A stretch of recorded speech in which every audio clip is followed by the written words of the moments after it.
Live from the Space Coast of Florida, this is NASA's launch coverage of NOAA's GOES U mission.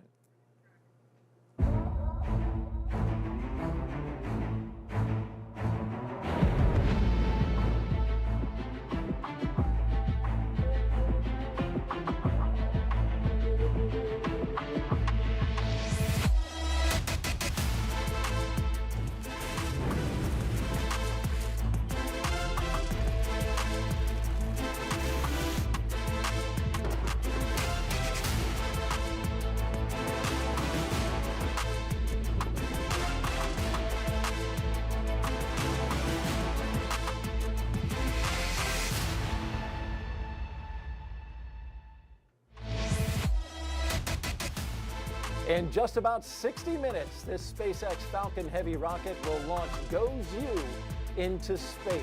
Yes, we've got storms in the area, but weather is improving for the beginning of the window.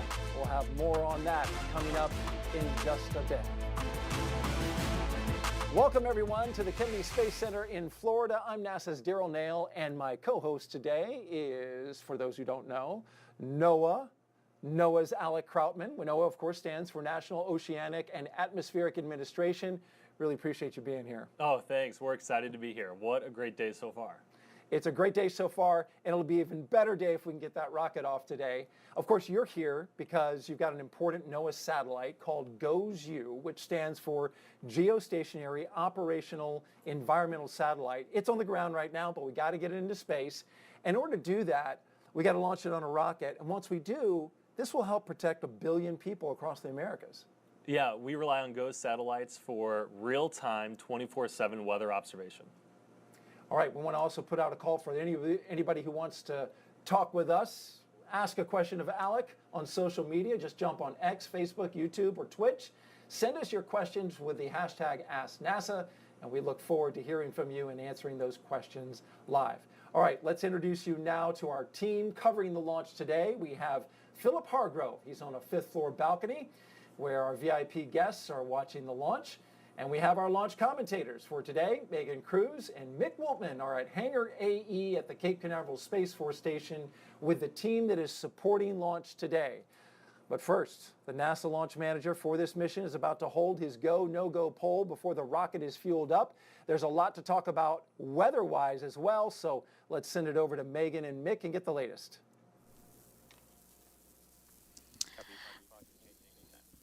Sorry, folks, we were pausing because we were hearing some chatter over the operational loops that you were just hearing, and that also just talked a little bit about what's happening right now. We are going to pause the clock, it sounds like. Pausing the clock here at 58, T-minus 58.6 before we get into this polling. They are still, as Daryl mentioned, looking at the weather. We have a small hole there that we can look at, and the team wants to discuss the weather that's going on out at the launch pad before they get into tanking. Because once we start loading propellants into the Falcon Heavy, we have committed to a T0 today. And so they want to make sure they've got everything correct. We are counting down to 21:26:00 Zulu 20. So it sounds like they just moved the T0 to a 10 minutes later, and as you see, the clock just moved to T-minus 1 hour and 7 minutes. So they're going to continue to look at that to target that weather stuff. So things continuing to be fluid here with the launch team as they are doing their job and looking at every aspect of the launch vehicle, the weather, and all the constraints needed to get GOES U safely lifted off today. Yeah, to give people some context here, so we have a 2-hour launch window that opens at 5:16 p.m. Eastern Time. As you just heard, we had been targeting 5:16, the opening of that window for T0, but because of some weather concerns, that T0 is now moving 10 minutes from then. So let's take a look at the weather, what we've been talking about for the last 45 minutes and hearing being discussed by the launch team. Why don't we take a look at the weather right now? It is trending better, as Daryl said. 45 minutes ago, we were looking at a 30% chance of go because of the weather. Now that has increased to 60% go, and that is because some storms that the launch weather officers over at the U.S. Space Force were watching, they are staying more west than originally expected, right, Mick? Yeah, absolutely. And the team, the United States Space Force Range Ops, is constantly monitoring this weather and talking to the NASA launch manager and the SpaceX launch director as they continue to monitor the weather for today's launch. We're seeing that east sea breeze come in off the coast of Florida and that west breeze come in, and they're colliding just a little bit outside of our Launch Complex 39A here. So the team wants to look at that and how the clouds are, anvil clouds are building up, and things continue to move forward. But the team is staying optimistic. Again, just moving the T0 by 10 minutes. The farther and farther we do get into the 2-hour launch window, though, the weather does appear that it will deteriorate. It will continue to deteriorate because, as you said, there's an eastern breeze coming in, and then you have the storms on the west, and they are expecting some more storms to develop in our area. So really our opportunity to launch is earlier in this launch window. Yeah, absolutely. Our launch weather officer from the Space Force has mentioned that things will get progressively worse through the launch window in a linear fashion. So his probability of violation will increase as we move in. So our best opportunity is here at the beginning of the window, and the team is taking this extra 10 minutes to look at things and make sure they can try to hit that sweet spot, that there's nothing there, and get ready to safely launch GOES-U. Sure. So for those who might not know, Mick and I are sitting in the Mission Director Center in Hangar AE, which is one of the buildings on Cape Canaveral Space Force Station, just right next door to Kennedy Space Center, where we have a beautiful shot now of SpaceX's Falcon Heavy rocket with the GOES-U weather satellite safely between those two payload fairing halves that you see at the very top of the rocket. Here's a close-up shot of it there with the beautiful mission logo on there, as well as the NASA meatball. You can see some of the clouds in the sky right now. Honestly, here the weather seems great. And the team hoping that the weather does work out for us as the launch weather officers again continue to monitor conditions during the launch window we have now. Yeah, and the count has been very smooth up until this point. The teams have been working, no issues. Things have looked very good following the procedure. It's really just been the weather that the team has been following, and they continue to monitor that, as we've talked, Megan, that they are just looking for that sweet spot to get this launch off today. So things will continue to pick up as we see T-minus 1 hour and 3 minutes. We will continue to monitor the things as they go on, and as the NOM from NASA and the launch director from SpaceX will continue to talk to the launch weather officer at the Space Force and continue to get those briefs. Okay. All right. So, Mick, thank you so much. We appreciate you being here with us. Mick is with NASA's Launch Services Program, which is managing the launch today. So we're so lucky to have your expertise here to walk us through the countdown. But for now, we're going to send it back to Daryl and Alec at the host desk. All right, thank you very much, Megan and Mick. And so we are in a little bit of a holding pattern, and we'll check back with you in a few minutes to get the latest updates about the beginning of tanking. In the meantime, we've got everything you need to know about the GOES-U mission coming up in the next hour, including a new instrument on GOES-U to monitor the weather in one of the hottest places in our solar system, the sun, and a special message about GOES-U from a familiar face. That's National Meteorologist Ginger Z. Plus, into the eye of the storm, a NOAA hurricane hunter is here to tell us what it's like flying in 150-mile-per-hour winds to gather data for protecting the public during a hurricane. And we'll look back at the legacy of the GOES satellite and preview the next generation of storm tracking technology called GeoXO. And we also want to have a little fun along the way by inviting you to play GOES-U Bingo. You can get your own card by scanning the QR code that we're going to pop up here on the screen. We have bingo words across the card, and once you score bingo by hearing a word that's spoken on the broadcast, you just mark it on your card, and then when you hit that bingo, show it off on social media by tagging #ReadyToGoes. And some of those words, they could be said by Alec, they could be said by me. Who knows? But you're playing bingo. All right, let's take a closer look at the GOES-U satellite, which is the fourth and last of the GOES-R series of satellites, which first launched back in 2016. GOES-U is about the size of a small school bus and weighs over 6,000 pounds. It has a 5-panel solar array that powers the satellite, its instruments, computers, data processors, sensors, and telecommunications equipment. GOES-U has 7 advanced instruments that can analyze weather hazards and environmental conditions, including hurricanes, lightning, space weather, and the magnetosphere, along with solar flares. And then all that data is relayed back to Earth. Alec, this satellite does a lot, and it gives us a lot of data. Yeah, this is a large satellite. It's really an environmental observatory, and it's the most advanced of its kind. And we have one right here on the desk. This is a model of one, a 1/25th scale, looking quite nice. It's all folded up, though, when it's in the rocket. Yeah, in the fairing, it has to be secure and safe for launch. It's a rough environment to get up into space, but once it's there, we'll be ready to go. All right, we continue to watch the weather to see how that's going to go today. The plan is for GOES-U to replace one of 2 GOES satellites already in orbit. One is GOES-East. And together, GOES-East and West, they protect more than 1 billion people here in the Western Hemisphere.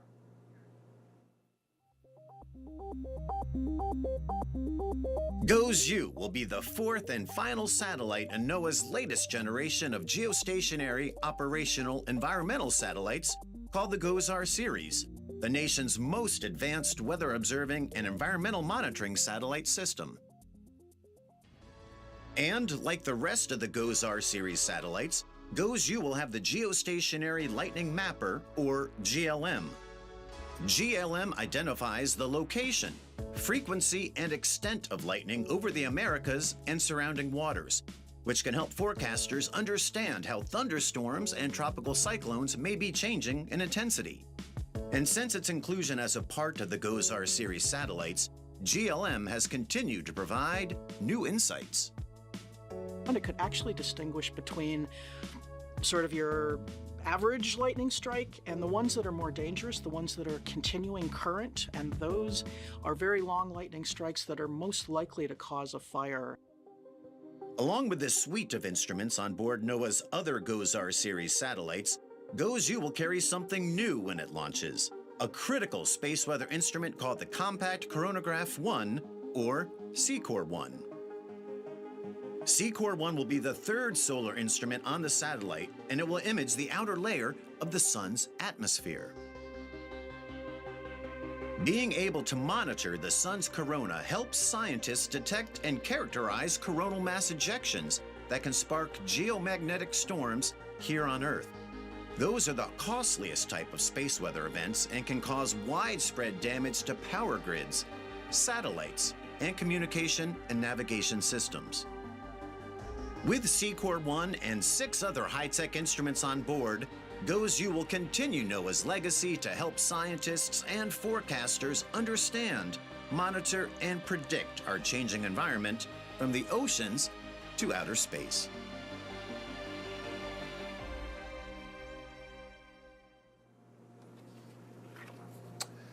All right, let's send it back to Megan and Mick as we await the start of the NLM poll. Megan and Mick, take it away. Hey, Daryl, yeah, so the NLM poll, that's NASA's launch manager for today's mission, and he is going to poll the team as to... Help us avoid some weather. Current new T0 will be 2126 Zulu, and based on the LWO's report, we're looking at roughly about a 30% POV during that time to help us avoid a storm cell. That being said, I'd like to go ahead and conduct the propellant load and launch readiness poll for the NASA engineering team. NASA CE. NASA CE, go. SMA. SMA, go. SMD. SMD is go for propellant load. NASA MIM. NASA MIM is go for propellant load. LSP. LSP's go. The NASA engineering team is ready for propellant load and launch. All right, great call out there. NASA's launch manager, Dr. Denton Gibson, confirming that NASA is ready to start loading propellants in just under 7 minutes, loading propellants into the SpaceX Falcon Heavy rocket that you see right there on your screen. Also, what we just heard, which is great for us, again, the team has been watching the weather this whole time leading up to launch, and they said that by moving the T0 off of 5:16 p.m. Eastern to 5:26 p.m. Eastern, the POV, or sorry, the chances of go for launch because of the weather increases to 70% go at that time, Mick. Yeah, 30% POV. That's what you were thinking. I was. As the LWO reported out. And as you heard Dr. Gibson say, the team's working no other issues but weather, so that's good news. And getting ready to proceed into propellant load and getting RP1 loaded onto the 3 Falcon Heavy core boosters. And then we'll start with liquid oxygen, that densified liquid oxygen as we get into there for the cold temperatures. But this is good that they were able to adjust. That's the beauty of having a 2-hour window. They could adjust the time to meet where they need to for this weather, as Daryl said earlier, so we can hit that hole or that sweet spot in the anvil cloud. So looking good, and things are proceeding. Yeah, they really did just, find a hole Find within a the spot. clouds, as you said, right? Yeah. Because at 5:16, the chances for go with weather had been 60%, and they were able to increase that to 70% go just by moving this T0 by 10 minutes. So as we proceed to our new T0 time, Mick and I are going to be following along with some of the fueling milestones. The next one coming up is going to be actually fueling the rocket, and that'll happen at T-minus 50 minutes, so about in 5 minutes. So we'll join you back for that. For now, Daryl and Alec, take it away. All right, thank you, Megan and Mick. And just to repeat, our new T0 is 5:26 p.m. Eastern Time, a move of 10 minutes from the original T0 to give this launch team a better opportunity to get this rocket launched in the weather today. All right, we're going to break down the main instruments. We promised that, and well, we've got a beauty right here On countdown 1. in the middle, but let's take a listen to the launch team real quick. And the limb. Can you confirm the government team is ready to proceed with propellant loading? The NASA team is ready to proceed with propellant load. Copy, thank you. Or that was SpaceX polling NASA to ask them for readiness, and they gave the go. So again, now we're back to our imager here. This is the workhorse of GOES, really, Polling Alec. is complete, and we're go for propellant loading and launch. Good milestone there. We're go for launch. Awesome. How does this thing work? Yeah, so this is our advanced baseline imager. It's the primary imager on the satellite, and in fact, just about any time you've seen weather satellite imagery, like on the local newscast, it is most likely from our ABI on GO satellites. The imagery that comes from this is so amazingly detailed. How does it do that? Yeah, and so the door's right here. So it sees the Earth through this window, and inside the door is super-cooled mirrors. And they're super cooled by a cryo cooler. You can point to that. It's over here by you. Yeah, and it operates at about 80 Kelvin, which is like negative 350 degrees Fahrenheit. Wow, that's like super cryo cooled. Yeah. Why does it have to be cooled like that when it's in space? It's a high definition instrument, and it's so precise that it's very sensitive to radiation from clouds and coming from the Earth. And so to pick up these fine measurements, it has to operate at a very, very cold temperature. And so it does get warmed by the sun, as you mentioned, in space. The imagery which comes off this, we talked about this, is incredible. But it's not just storm clouds, which if you've ever, and I know you've seen a lot of this, like if you've seen imagery of a hurricane with this ABI, it is, hurricanes can do terrible damage, but they're beautiful imagery when it's all stitched together. That's right. We can see right into the eye. We can see meso swirls within the eye of a hurricane. We also see hotspot detection of wildfires with the ABI. We're also looking at maybe a foggy morning or even fog at night was really hard to see with traditional old weather satellites, but now we can do it with the ABI. Seeing fog at night, that's pretty incredible. And then you also mentioned the wildfires. So how small of a fire can you see with this? You know, there have been at times that we've been able to see wildfires about the size of a large Heavy barn. tanks are venting for the start propellant load. This is the launch director with abort instructions.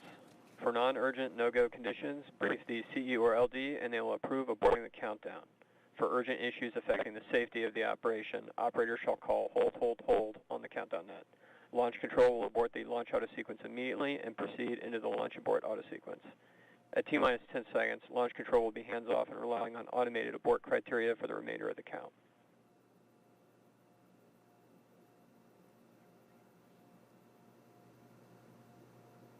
All right, there you heard the SpaceX launch director holding his poll. and getting everything moving towards propellant. So, but just to wrap the thought there on wildfires, I mean, you can see pretty small fires, and that allows you to contact emergency managers. That's right, and often, especially for rural fires or deep in the forest, we often have fire detection from the ABI before local 911 calls. How about that? That's amazing. All right, thank you for breaking that down for us, Alec. Let's now send it back to the room there at Hangar AE and check in with Mick and Megan.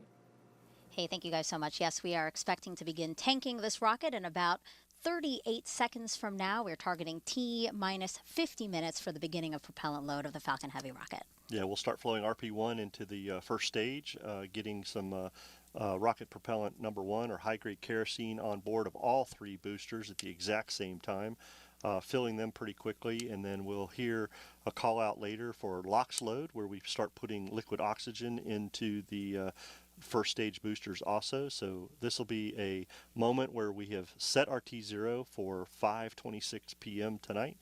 This will confirm that for us. The launch auto sequence has started.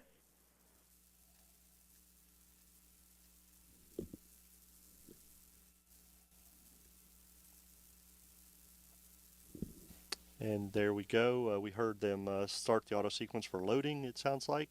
So we should start RP1 into the 3 booster tanks. And we are seeing the telemetry on the rocket with the valves starting to fuel the 3 first core boosters. So things are looking good for us here, Megan, and the team is continuing to proceed forward with the count and working no other issues at this time. That's fantastic news. And for those who are going to listen along for the rest of the broadcast, we are going to be hearing them fueling and giving updates on fueling of those 3 first stage boosters that we see there on the screen. PY and NY refer to the side boosters, and then CC is the center core. But as Mick said, those will be fueled all simultaneously, currently happening with RP1, which is rocket grade kerosene. So the next fuel that propellant that they'll start fueling the rocket with is going to be liquid oxygen, and that is a super cold propellant that they're working with. Yeah, absolutely. That densified LOX that SpaceX uses, they densify that down to super chilled minus 423 so that they can get as much liquid oxygen into the tank as possible. And that's a reason we now have picked our T0, because once we get it that cold and we start loading the vehicle with it, we can't recycle that into the window. So because of the boil off and the way liquid oxygen performs. So moving that forward, we're doing well. And you mentioned the PY and the NY. For us, for those listening, that's the negative Y and the positive Y that we refer to the side boosters on, due to the orientation that the vehicle is on the pad,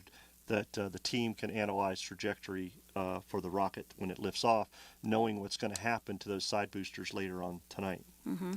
So here we go, guys. We are beginning to fuel the Falcon Heavy rocket with rocket grade kerosene, like we said, coming up at T-minus 45 minutes. That's when we'll start loading the super cold liquid oxygen. Super cold, I mean negative 341 degrees Fahrenheit. So a very delicate operation, one that is, as Mick has been saying, monitored by the team very closely. And because of those super cold temperatures, we have committed to, again, the new T0 of 5:26 p.m. Eastern Time, liftoff of hopefully Goes You and Falcon Heavy from Launch Pad 39A here at Kennedy Space Center. You're seeing a great shot there from one of our cameras. But for now, let's send it back over to Daryl and Alec at the host desk. All right, thank you very much. And earlier in the show, we asked you to submit your hashtag Ask NASA questions on social media. So now I want to take a moment to take some of those questions. Alec will be answering them. I'll be reading them. All right, first question up. Darren Priestley on X asks, what is the main driving force for the weather on Earth?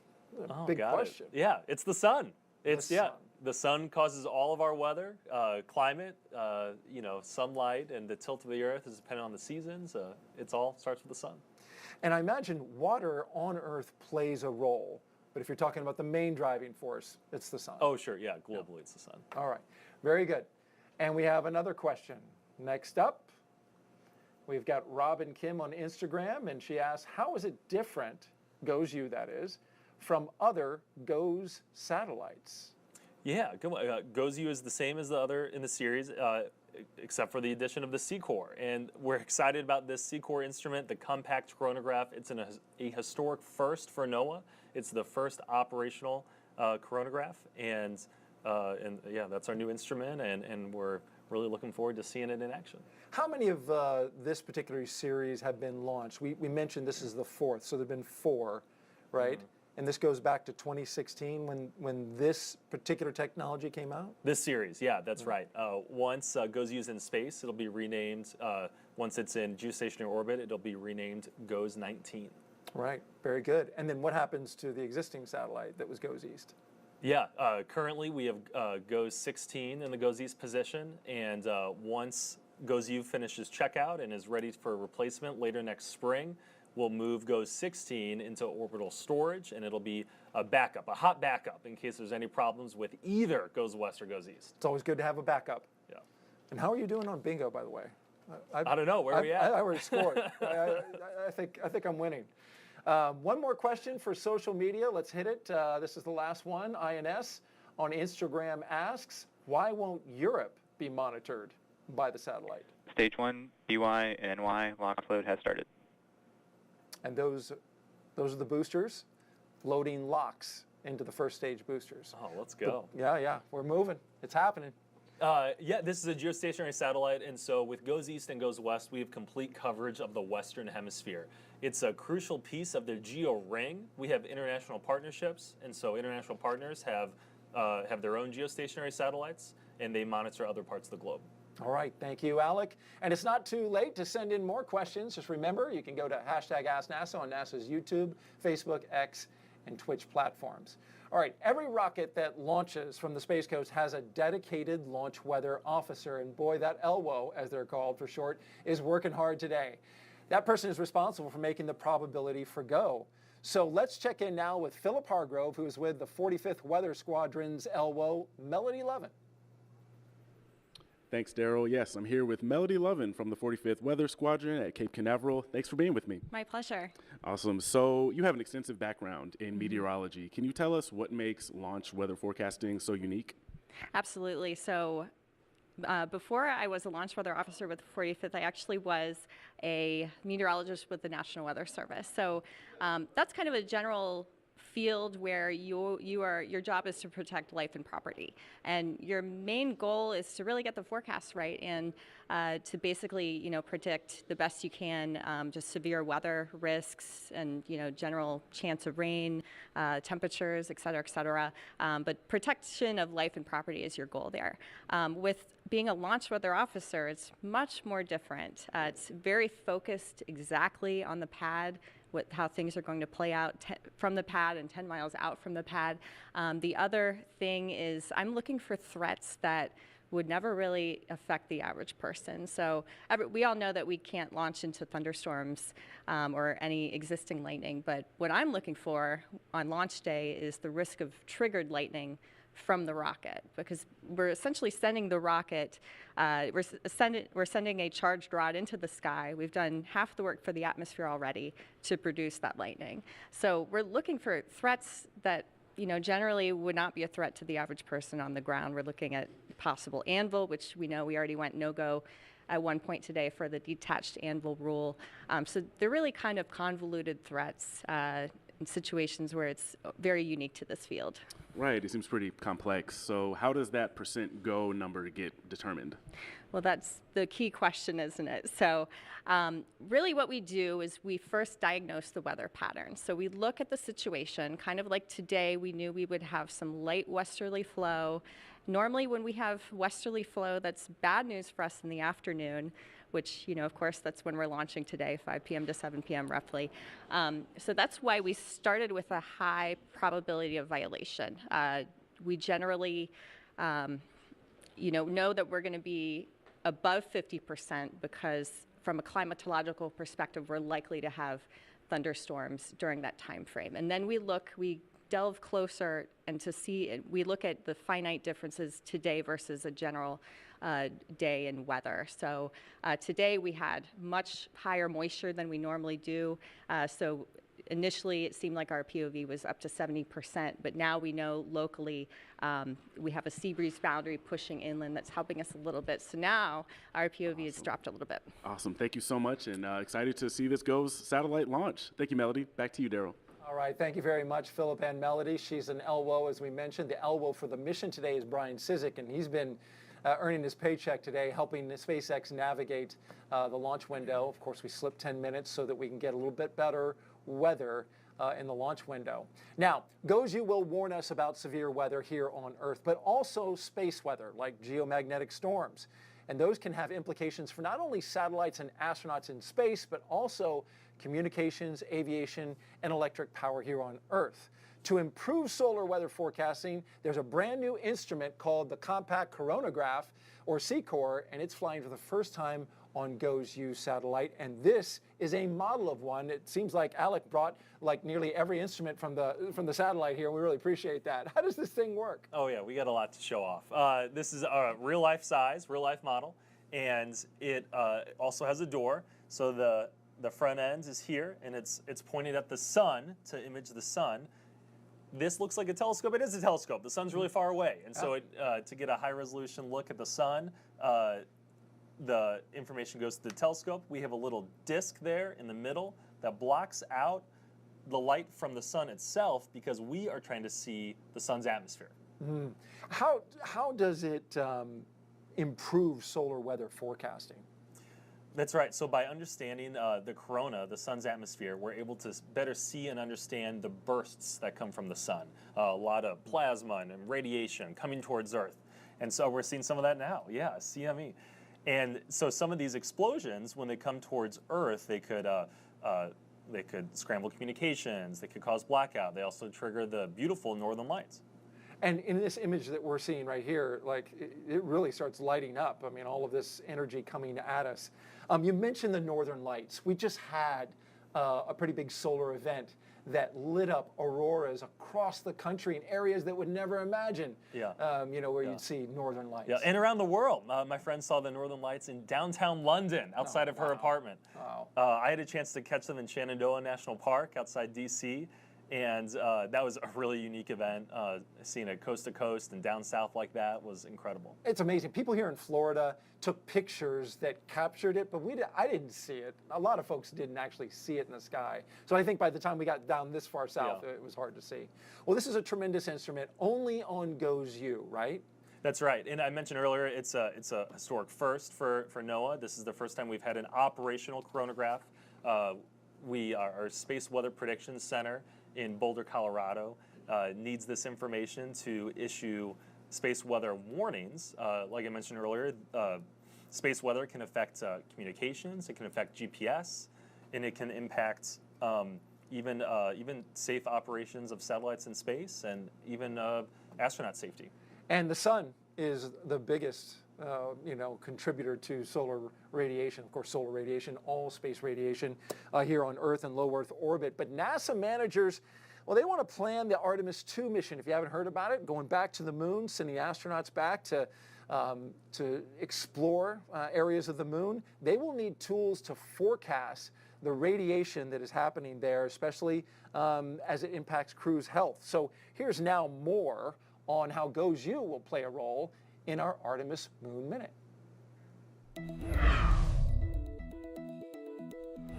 When NASA launches astronauts Reed Wiseman, Victor Glover, Christina Cook, and Jeremy Hansen on the Artemis II mission to the moon, NASA's Orion spacecraft will protect them from many hazards they could encounter. One of those is space radiation. When astronauts travel in space, they can't see or even feel radiation. However, NASA scientists are studying the effects radiation plays on the human body and developing ways to monitor and protect against this silent hazard. Space radiation comes primarily from the sun, which accelerates particles through space with flares and coronal mass ejections. But space radiation also comes from high-energy galactic cosmic rays, or GCRs, which are particles coming from outside our solar system that are formed by events like collapsing stars. The largest potential threat is when astronauts are outside the spacecraft performing an extravehicular activity, or EVA, in space or on the surface of the moon. We currently monitor changes to space radiation levels from both solar storms and GCRs thanks to NOAA's GOES satellites. EVAs can be rescheduled, and NASA has areas inside Orion where astronauts can take shelter during space weather storms. And that's been your Artemis Moon Minute. And GOES also has its eyes on Artemis. Check this out. While measuring water vapor at night, the GOES East satellite captured this imagery from the Artemis 1 launch in November of 2022. Orion and the Space Launch System rocket broke through the clouds and left a hole in its wake. You see a little hole open up there?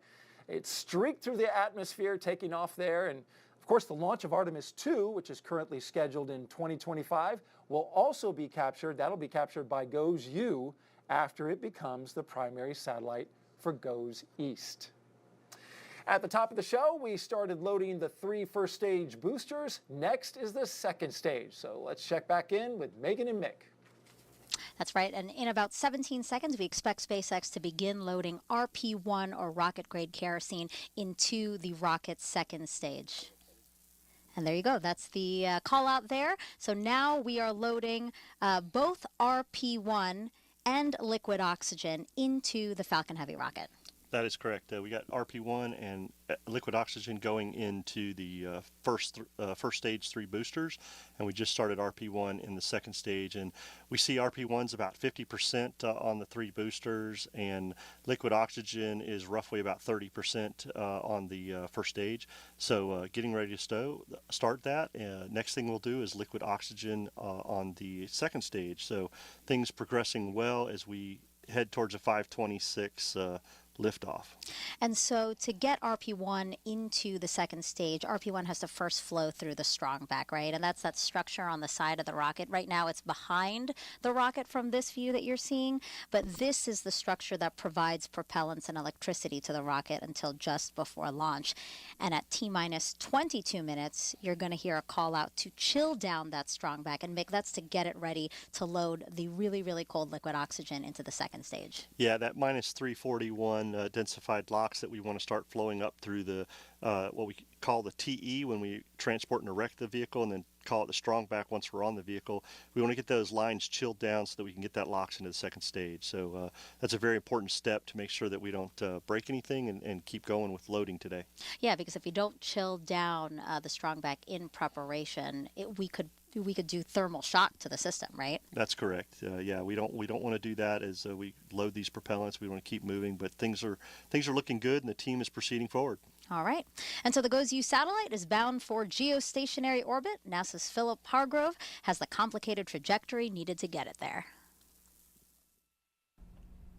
I'm joined by LSP flight design analyst Mark Hammett. Thanks for being here, Mark. Thanks for having me. Well, let's talk a bit about the GOES-U mission trajectory. So the G in GOES stands for geostationary. Can you explain what that means? A geostationary orbit is a circular orbit around the equator about 22,000, just over 22,000 miles in altitude above the Earth. What's unique about that number is at that altitude, it takes 24 hours to complete one revolution around the Earth. What else happens 24 hours, one revolution? The Earth rotates on its axis in 24 hours, or one day. So if you pair those two up, put the satellite above a particular location over the Earth, as the Earth rotates one revolution per day, and the satellite moves at that same rate, the satellite will remain over that location over the Earth. Stationary, geostationary. In terms of what we're going to see on launch day, we don't have the performance to take it all the way to the mission orbit. Instead, we're going to go to what we call a geostationary transfer orbit, or GTO. And what that basically means is we're going to take it the majority of the way there, and what's most important for them is to have the sun in a particular location during that ascent sequence. So as they perform their design of how those all maneuvers would map out, they determined what the launch time would be to put the sun in the proper location for that ascent sequence. So for this mission, we know that there's a long coast after the second burn of the upper stage. Can you explain why it's designed that way? Sure. Right. This is a 3-burn mission. As you can see, the first 2 burns mapped out here. Those 2 burns occur in about 28 minutes. After that, then we do have this long coast period, as you mentioned. It's about a 4-hour coast until we get to the location of that third burn. So we're going to get out here, we're going to do this burn, and we're going to raise that low side of the orbit from about 100 miles to about 10,000 miles in altitude. At the same time, you can see here the bend in the trajectory. We're also going to lower the inclination, or that angle with respect to the equator, from 27 degrees down to 4 degrees. Thanks so much for explaining the trajectory to us. Great to have you here. Thanks for having me. Since 1975, GOES satellites have provided continuous imagery and data on atmospheric conditions and solar activity, resulting in more accurate and timely weather forecasts. Here's more about the legacy of NOAA's weather satellites.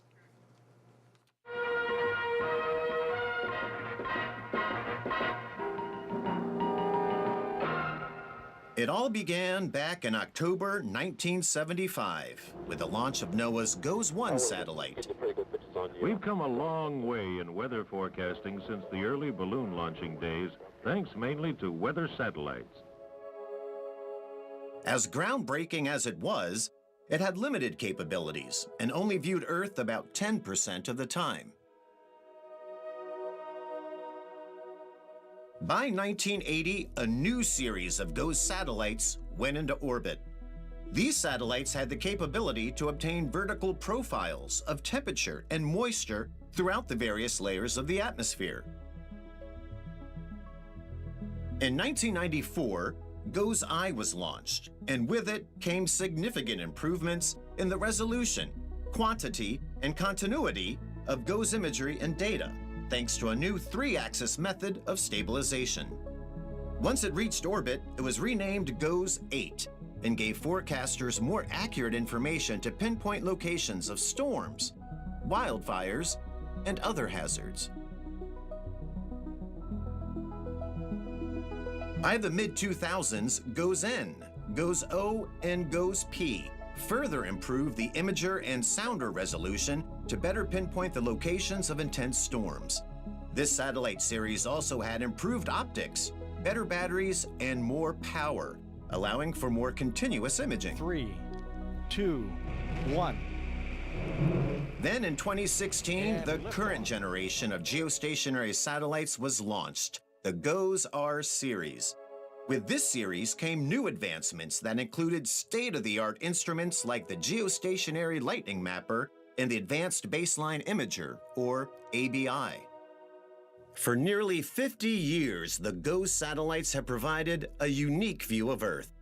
As the program advanced, so did the technology, allowing it to become the most sophisticated weather observing, environmental monitoring, and space weather monitoring satellite system that helps promote and protect the nation's security, environment, economy, and quality of life. With the help of GOES data, NOAA weather forecasters predict above normal hurricane activity in the Atlantic Basin this year, with 17 to 25 total named storms, including 4 to 7 major hurricanes with winds of 111 miles per hour or higher. GOES satellites help predict the severity and the path of these devastating storms, and here's how.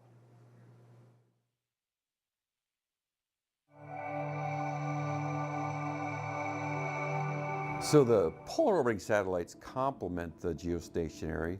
Since the geostationary, like 24,000 miles up, while they get great pictures, it's really hard to measure what is the state of the atmosphere from that distance. So the polar orbiting are basically flying a little over 500 miles up.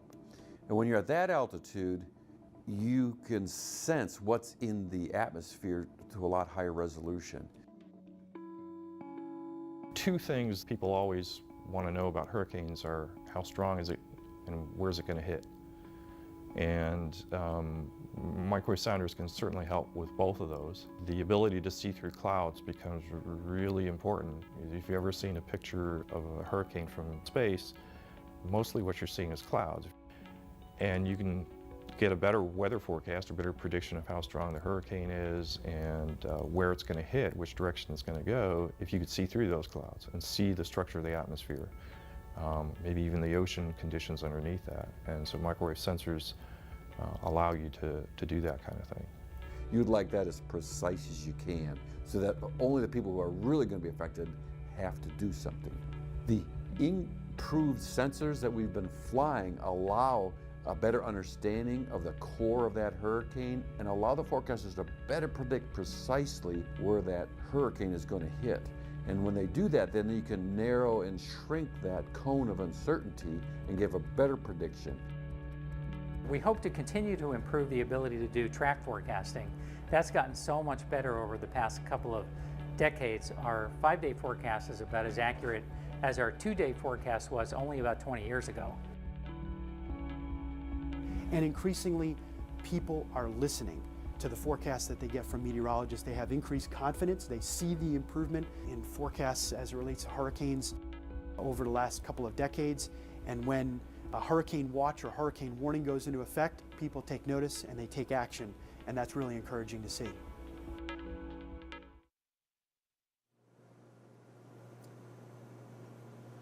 Data from weather satellites is one way NOAA tracks severe weather, but as they have other tools, they use them. And it's not a tool, but he's our guest. That was kind of a weird read there. Joining us now is Nick Underwood. He is the agency's hurricane hunter. Not a tool, a hunter. Great to have you here. What is a hurricane hunter? I mean, it sounds pretty cool. So hurricane hunters, we operate 3 of NOAA's aircraft, 2 WP-3D Orions and 1 Gulfstream 4.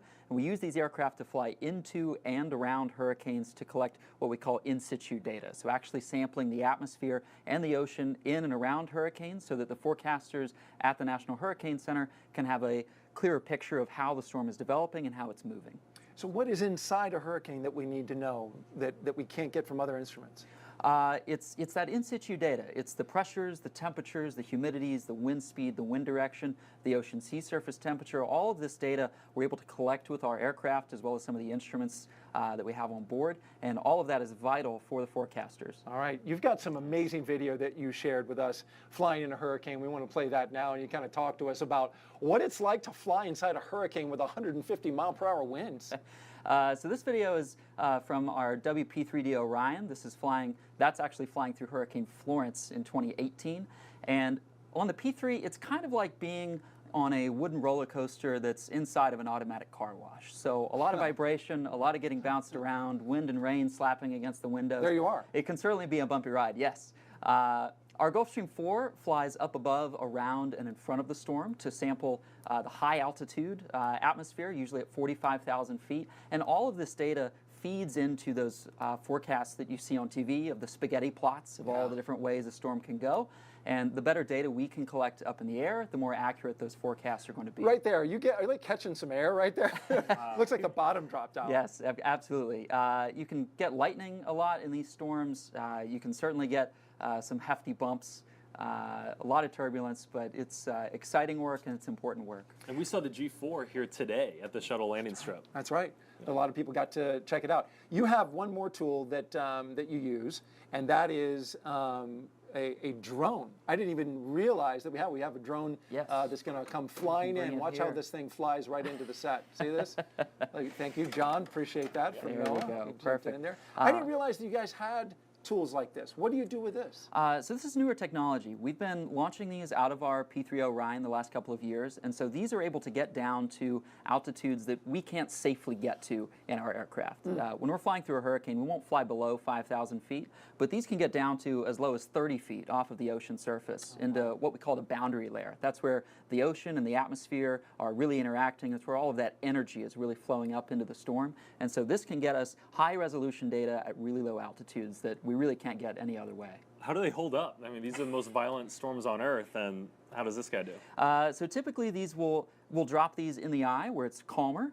They can work their way into the eye wall, and when they do that, they tend to just follow the wind. So they're not trying to fight against the storm, they're just going with it. I was about to say, I mean, that's amazing that they can hang in there for that long to get back data. You're a former, well, you're still a meteorologist. Do you recall using data like this, and how would you work it into a forecast? Oh, anytime there's a landfall hurricane coming towards the U.S., we have the hurricane hunters up 24/7. We're tracking every observation, every pass. They're seeing the real-time changes, right? There's no other way to get it. Absolutely. So what's the craziest hurricane hunting story you can tell us, Nick?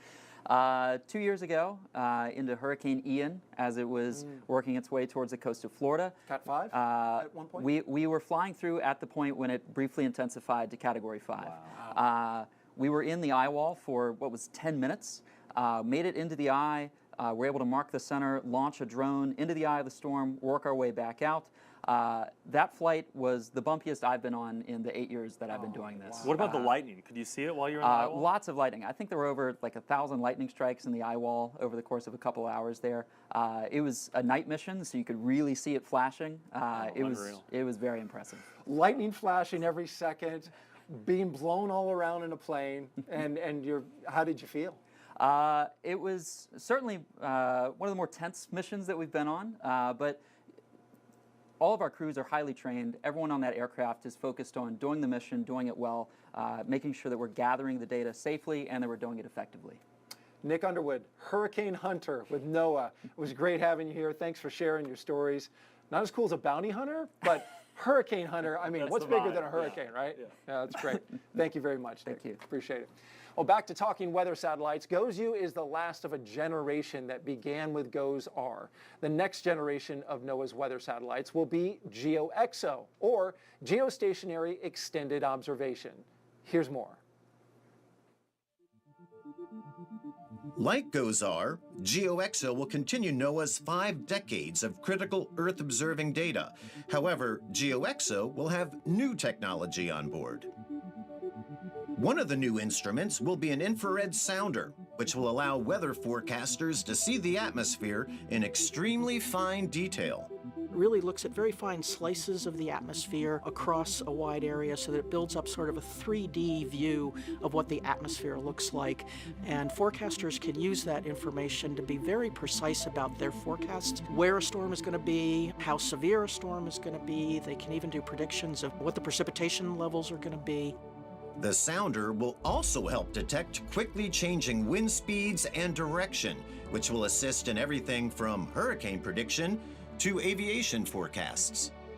So a big part of the National Weather Service's mission is to forecast for aviation, for safety, and also looking at that fuel economy, looking at detecting the direction of the wind. So that capability is just going to be absolutely amazing for aviation and earlier detection and quicker detection of tropical systems when it comes to rapid intensification. There will be 2 other new instruments on GeoXO as well. One will be an air quality instrument that will monitor and track harmful air pollutants, including wildfire smoke and volcanic gases. It will provide continuous observations and measurements of atmospheric composition, which will help improve air quality forecasts and alerts across the United States.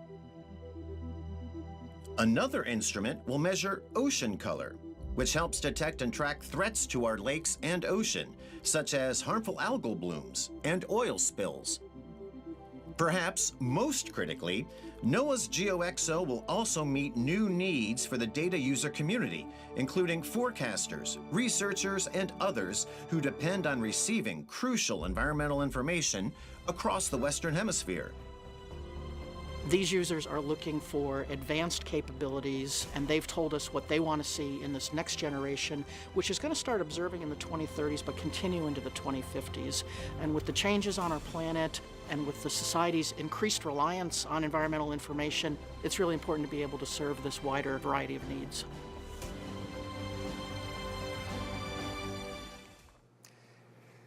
GOES-U's 7 instruments will gather data that can help forecasters in many different ways. For more on that, let's go back now to NASA's Philip Hargrove.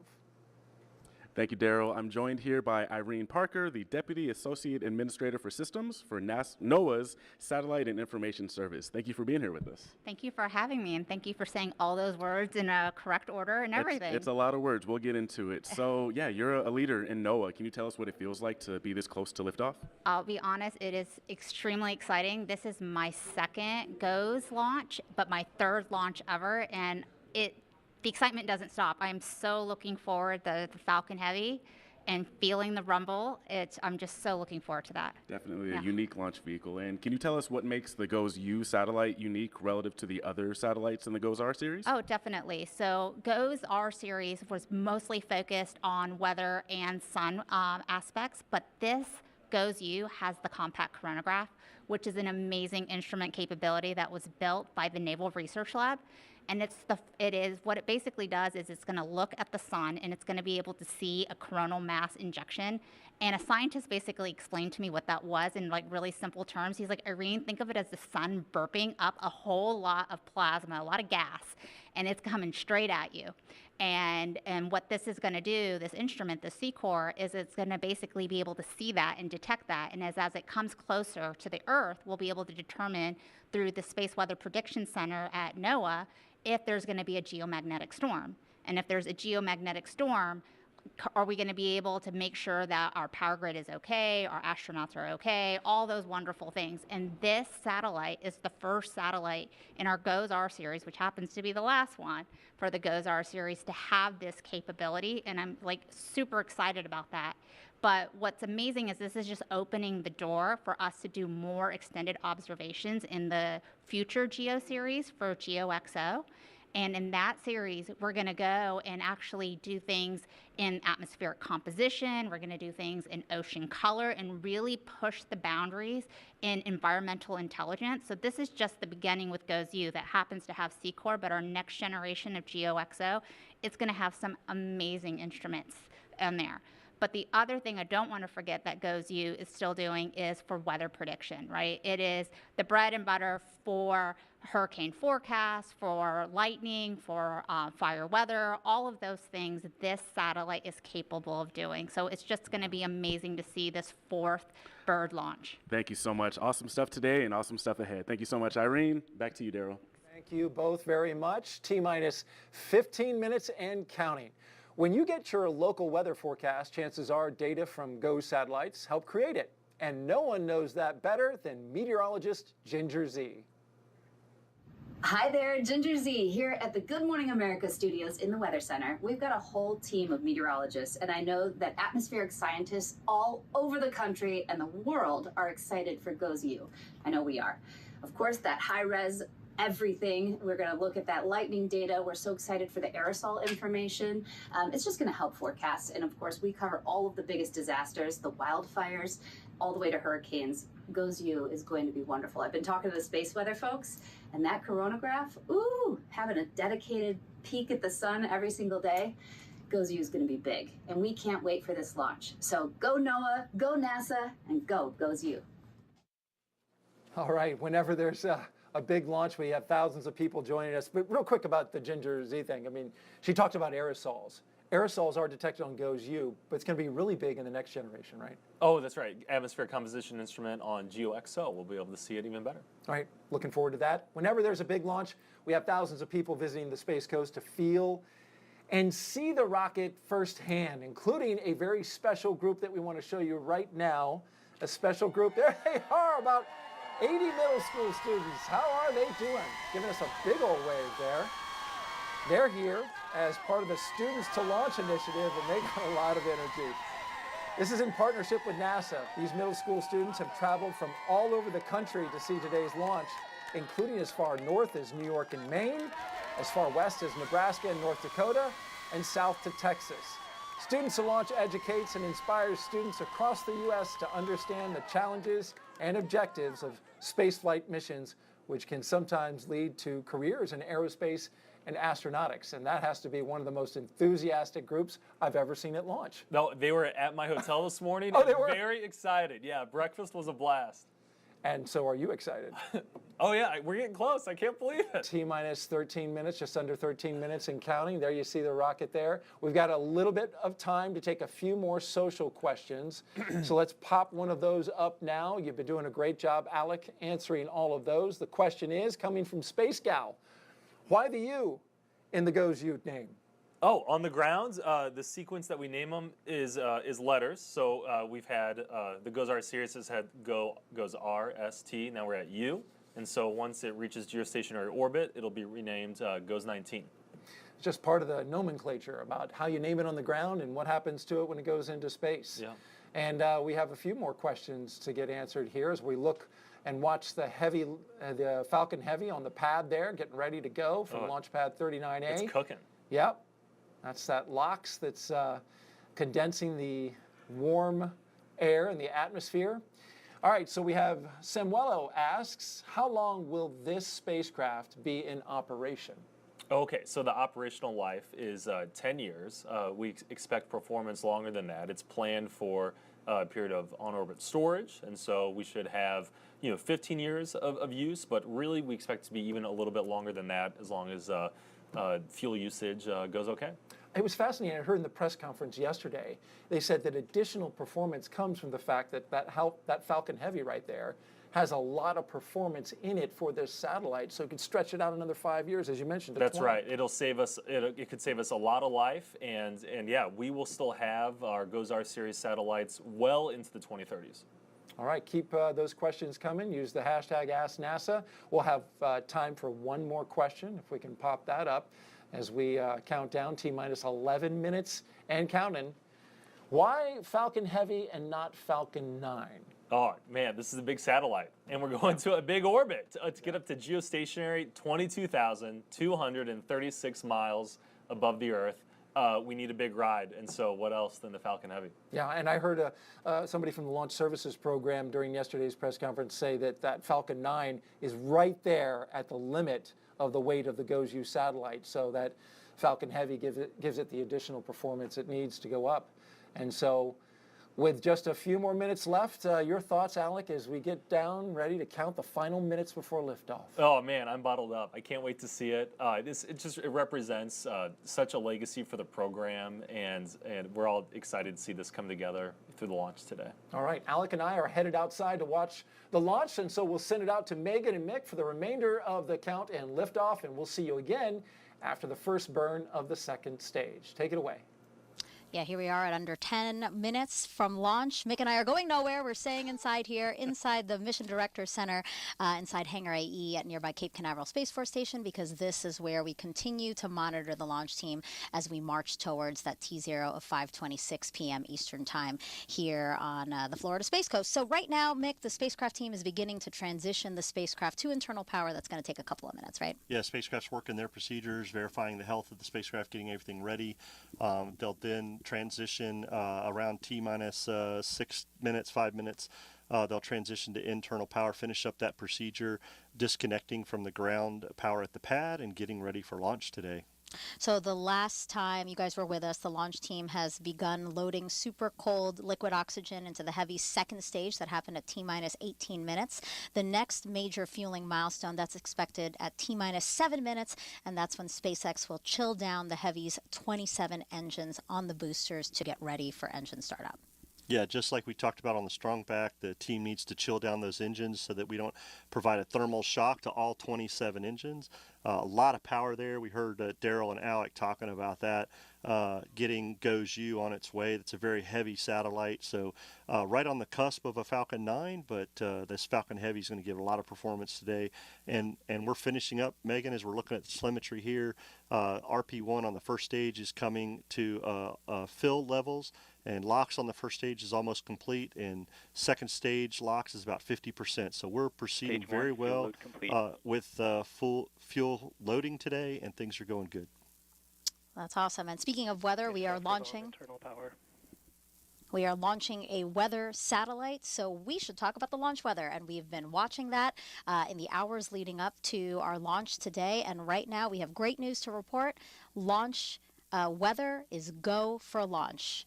We have found a hole within the some of the storms that are around our area. Launch Weather Officer Brian Cizik again confirming that we have found an opportunity to launch today at 5:26 p.m. Eastern Time. Yeah, that team worked very quickly. Brian has definitely been very busy this afternoon, but working with Charlie Meyer, the SpaceX launch director, and Dr. Denton Gibson, the NASA launch manager, they moved our window 10 minutes, and they were able to find that sweet spot in the weather today to get things done. And we're hearing that RP1 loading is complete on one of the side boosters, and things are still progressing to completion of loading the Falcon Heavy. In total, we are going to be loading 2.8 million pounds of propellant into the Falcon Heavy rocket that you see on Launch Pad 39A here at Kennedy Space Center.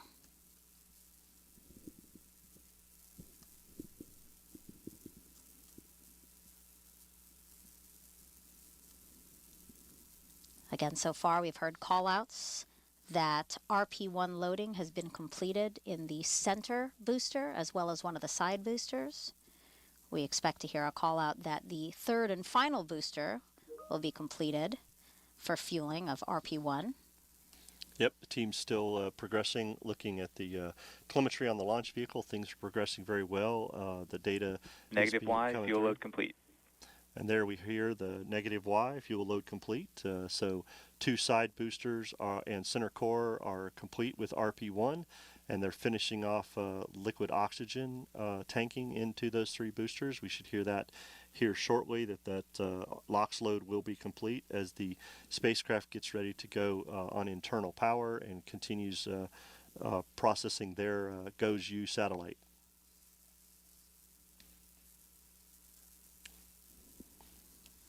As with the spacecraft, we are also expecting the launch vehicle right now to be transitioning to internal power.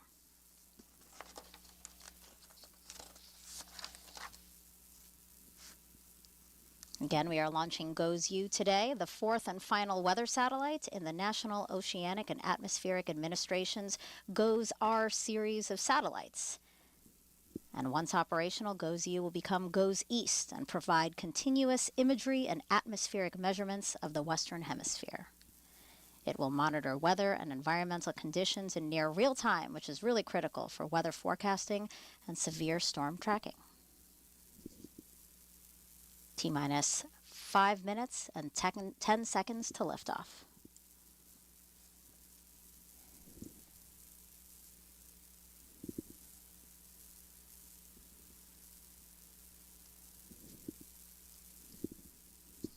Falcon Heavy tanks are pressurizing for strong back retract.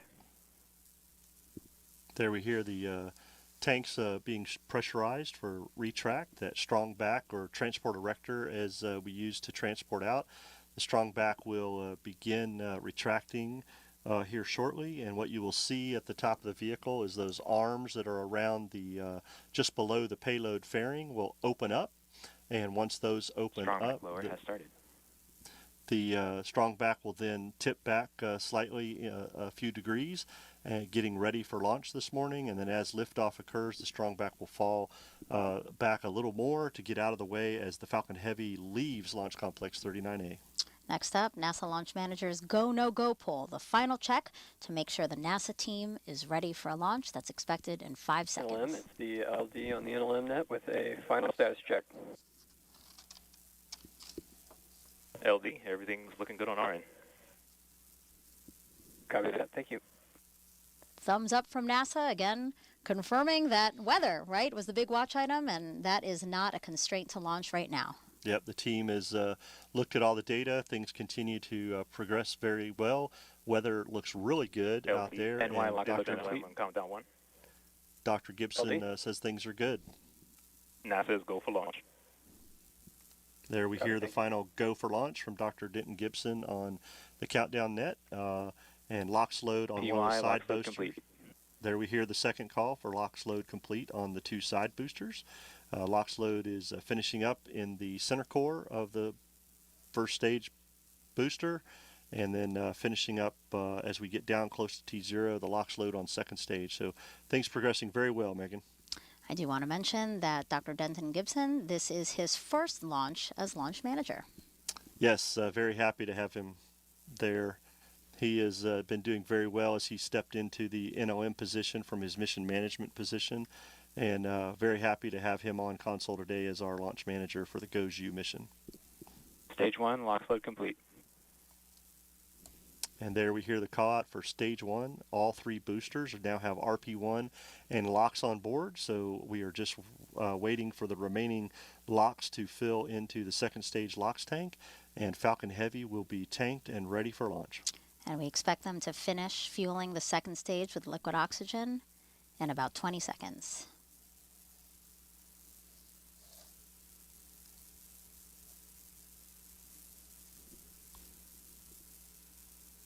With this Stage call out, 2, LOX load complete. the Falcon Heavy rocket is completely filled with 2.8 million pounds of propellant.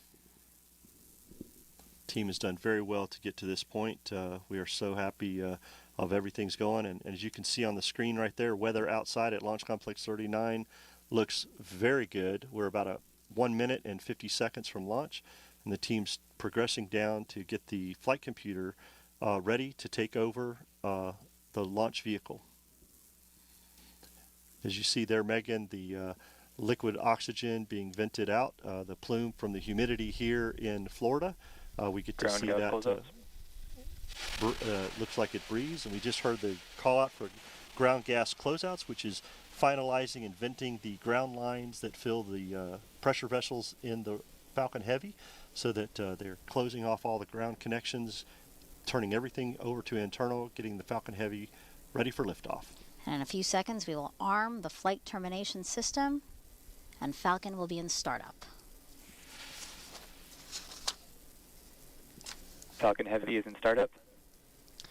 And that means the Falcon Heavy's flight computer is now in control and will guide the rocket through the last seconds before liftoff. SpaceX launch director, go for launch. All systems are go to send NOAA's GOES-U satellite into space to keep a watchful eye over the Western Hemisphere, helping scientists and meteorologists to issue timely warnings and forecasts. T-minus 30 seconds. This will be NASA's Launch Services Program's 16th mission for NOAA. A great partnership over the years we've had. Looking forward to this launch. 15 seconds. And here we go. 10, T-minus 10. 9, 8, 7, 6, 5, 4, 3, 2, 1.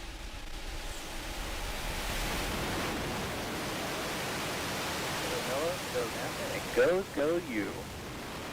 Liftoff of GOES-U, NOAA's newest Vehicle weather is pitching satellite, to monitor the Earth and Sun in high definition. Hear that all pressure's going. Engines look nominal.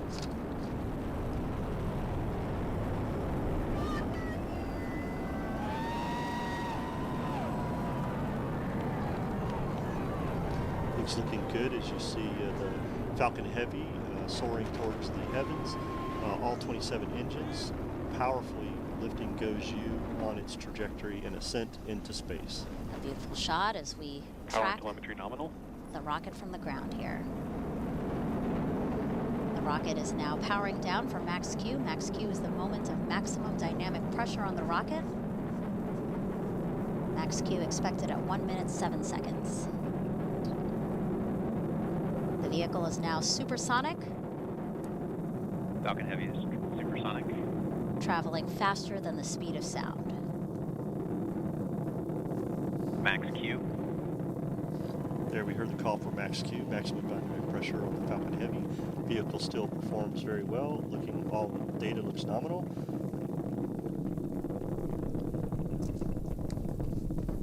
A great shot from on board the rocket, looking down on the Earth that it is leaving. And all 27 Merlin engines providing 5.1 million pounds of thrust.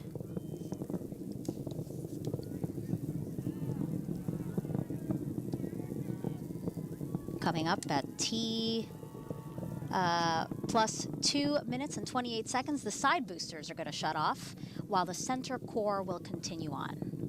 Wow, what a shot there of, again, all 27 Merlin engines firing off 5.1 million pounds of thrust.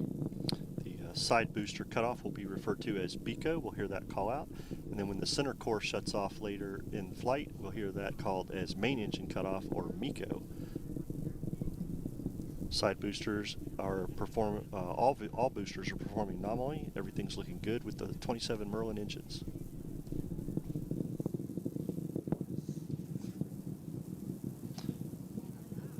Side booster separation confirmed. There we see BECO and side booster. MVAC chill.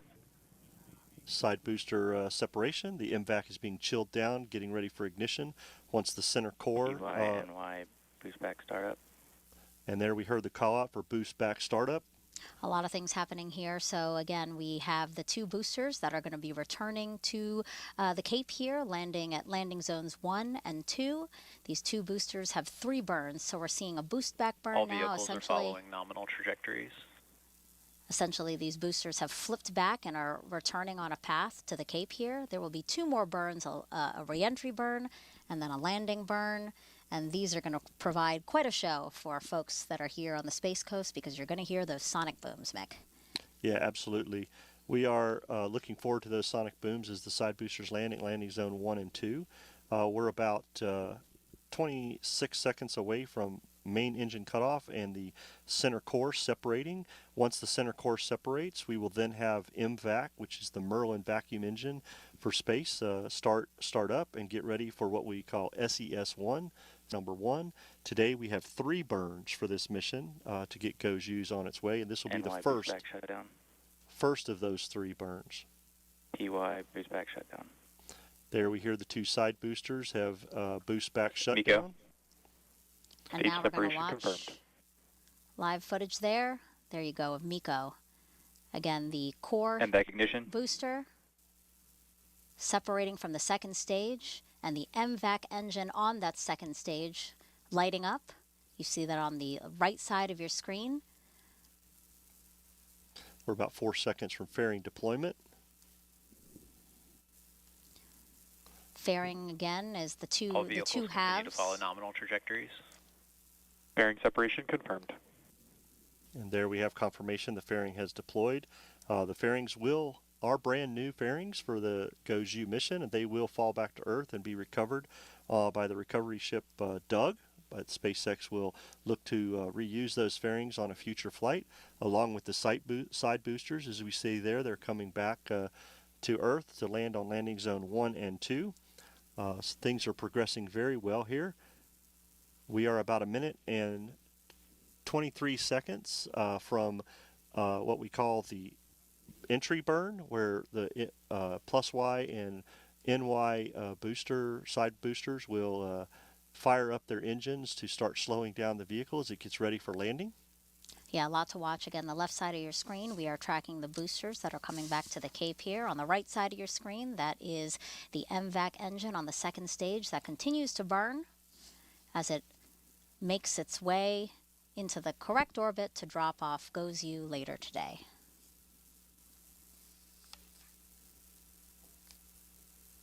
Stage 1 FTS is saved.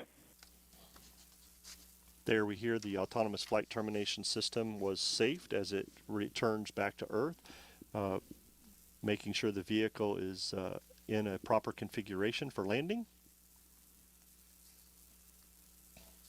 The second stage is currently taking GOES across the Atlantic towards southern Africa. And this is the first time, actually, a GOES satellite is launching on a Falcon Heavy. Only the second time NASA's Launch Services Program is using a Falcon Heavy. Yeah, we launched our first Falcon Heavy with SpaceX back in October of 23 with the Psyche mission. And the side boosters actually that we used on the Psyche mission will be used for our future mission, Europa Clipper, this October. So brand new hardware today for GOES, and everything looks like it's performing very well. All the telemetry, everything looks nominal for the flight so far today. Yeah, those who typically watch our launch broadcasts. Entry burn startup.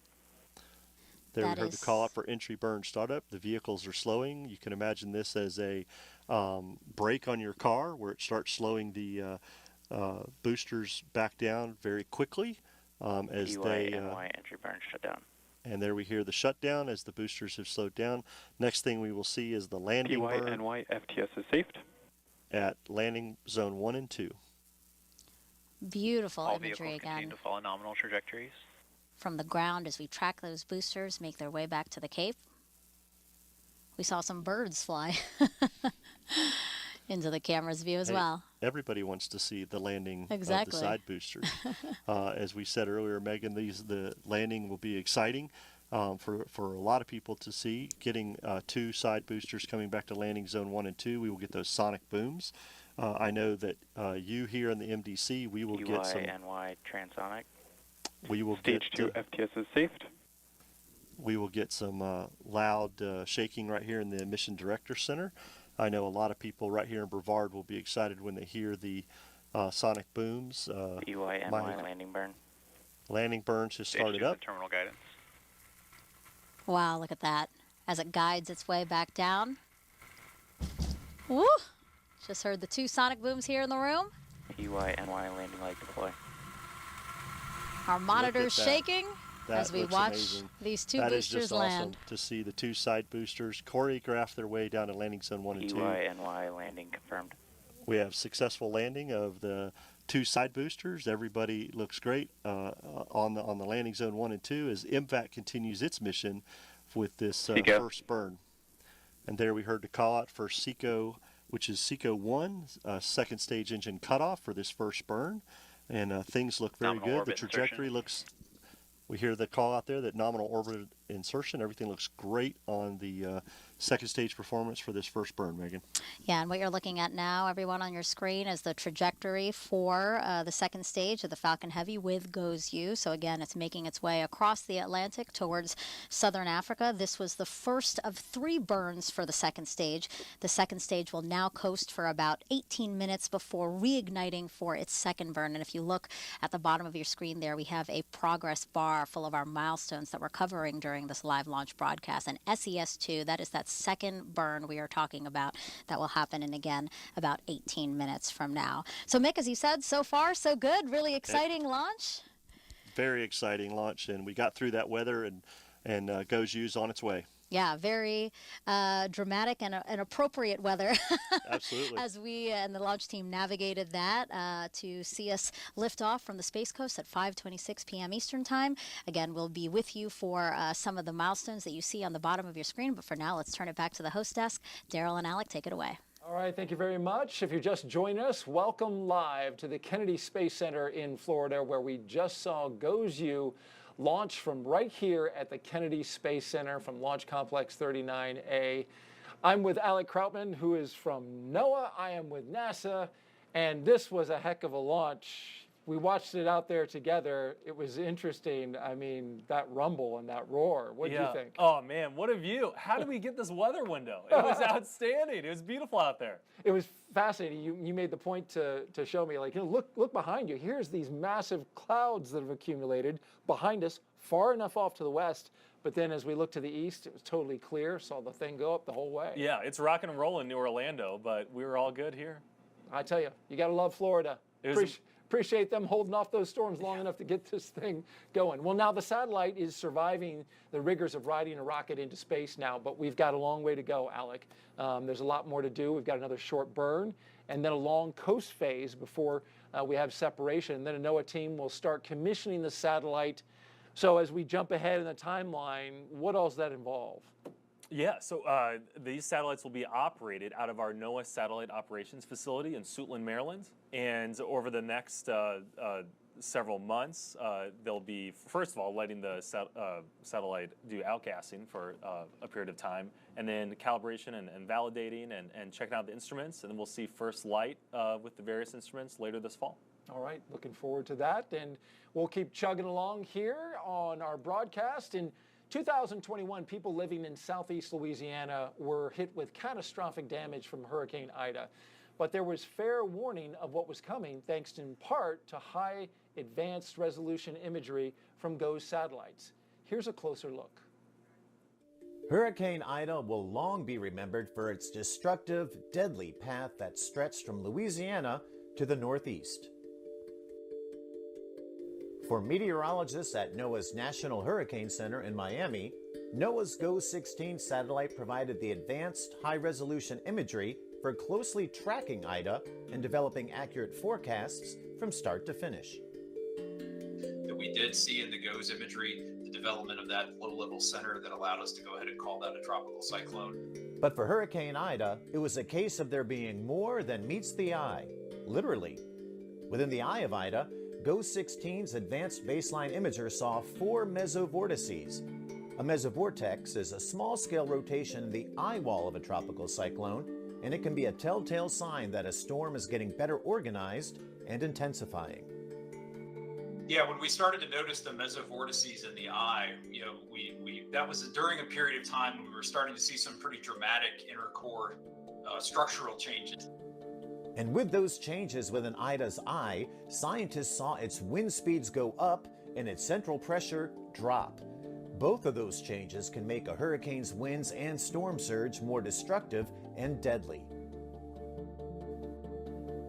But Ida still had a surprise after it made landfall. The mesovortices in its eye continued to spin around the eye even while it was over southern Louisiana. It's quite unusual for us to be able to see the mesovortices, say, hours after landfall. And the reason is because after a storm comes ashore, it typically loses its fuel source. It loses its the warm ocean water, and that causes the storm to weaken. But Ida's mesovortices were still visible over land because of what scientists call the brown ocean effect. Researchers have found that some tropical cyclones can maintain their strength long after landfall, or even strengthen over land by tapping into the abundant soil moisture below it. We think that the reason that the storm remained strong in this case was due to the presence of that marshy land. So it was almost like the hurricane didn't know it was over land. It thought it was still over the warm ocean water. Hurricane Ida will definitely be a storm for the history books, and its full impacts are still being tallied today. For future hurricanes that threaten the U.S. and elsewhere, NOAA satellites will be our eyes in the sky to help forecasters stay on top of these monster storms. T plus 14 minutes. Everything's good with the spacecraft and rockets so far. Let's check in now with NASA leadership. Philip Hargrove is with NASA's Sandra Connolly. Yes, thank you, Daryl. I'm here with the Deputy Associate Administrator for NASA's Science Mission Directorate. Thank you so much for being here, Sandra. Thank you so much for having me. Yeah, I mean, what a day, what a moment. What was the launch experience like? You know, absolutely fabulous. Beautiful launch. I could not be more thrilled. I have to say, I'm privileged to have seen several launches. Gorgeous day, and I actually got to see those boosters land. Fabulous. What a show. So beyond the launch itself, what's exciting about the GOES-U mission for you? So GOES-U is so important. As you know, it's the fourth in a series of geostationary satellites that actually support our weather, whole weather forecasting system. And so they stare over the U.S. or over the actual whole Western Hemisphere and provide us really critical data as storms are forming and evolving so that we can be prepared in advance of, during, and actually support after storms occur. So it really is an important satellite system for us. Awesome. Can you talk a little bit about this connection between NASA and NOAA and how that has developed over the years? Yes. So we have had a partnership for 50 years with NOAA. We have been building these kind of spacecraft. We develop them, we launch them, we commission them, and then NOAA operates them. And it's to support both terrestrial and space weather. Space weather is basically the sun's sending energetic particles towards, well, it's throughout the solar system, but it's when it comes towards the Earth that it can sometimes impact our power grids and cause problems for us here on Earth. So it's important to study space weather as much as it is terrestrial weather. Awesome. And can you tell us about what's next in this NASA-NOAA collaboration? Yes. So again, we've had a long-term partnership, so we continue to plan for the future. So there is a GeoXO series that is going to be the GOES-R series follow-on. So we're very excited to be partnering with NOAA on that. But also NASA has, on the space weather side, we have a mission called IMAP that's launching in the springtime. And we have a rideshare mission called Space Weather Follow-On, which is a NOAA mission. So we're going to be advancing our work in space weather as much as terrestrial weather. Awesome. Very exciting stuff. Thank you so much for being here. Glad you got to witness that in person. And yeah, thank you again. Thank you. It's fabulous. All right. I'll send it back to you all. Thank you. And we've been talking, of course, about GOES-U and the mission as we continue to track the rocket and spacecraft there, T plus 17 minutes, the second stage, and GOES-U making their way through space, getting ready for another burn. Alec, we want to talk a little bit about hurricanes. You were a forecaster, meteorologist in the Gulf, right? Louisiana, spent a lot of time there. Let's talk about the most deadliest and most destructive aspect of a hurricane, and that's storm surge. How can GOES-U help with storm surge? Is that possible? Yeah, the deadliest aspect of a hurricane, definitely storm surge, the water in general, storm surge and inland flooding. And so from GOES satellites, we monitor the strength and intensity of the storm as it comes to shore. And after landfall, we have a flood mapping capability with our ABI. This is an image from our polar satellites and from the geosatellites with the ABI, and it shows the general extent of inundation after a storm. You can see this from the Louisiana coast after Hurricane Laura, and it gives emergency managers an idea of where flooding is on the ground. And using only our polar satellites, we can downscale this imagery to about 30-meter resolution. So this image that we're looking at now is from the polar satellites, and it gives you a better idea of where water is still residual in communities. And so this is residual water from storm surge and water from flooding from heavy rains. So this is a valuable tool, as you mentioned, for emergency managers after a storm, because you got to know where your flooding is. You got to know where the people who are potentially stranded from that kind of water need help. And to deploy resources and to coordinate response. All right, very good. So continuing talking about hurricanes a little bit, earlier in the show we talked about NOAA's forecast for this year, and it's going to be a super active one.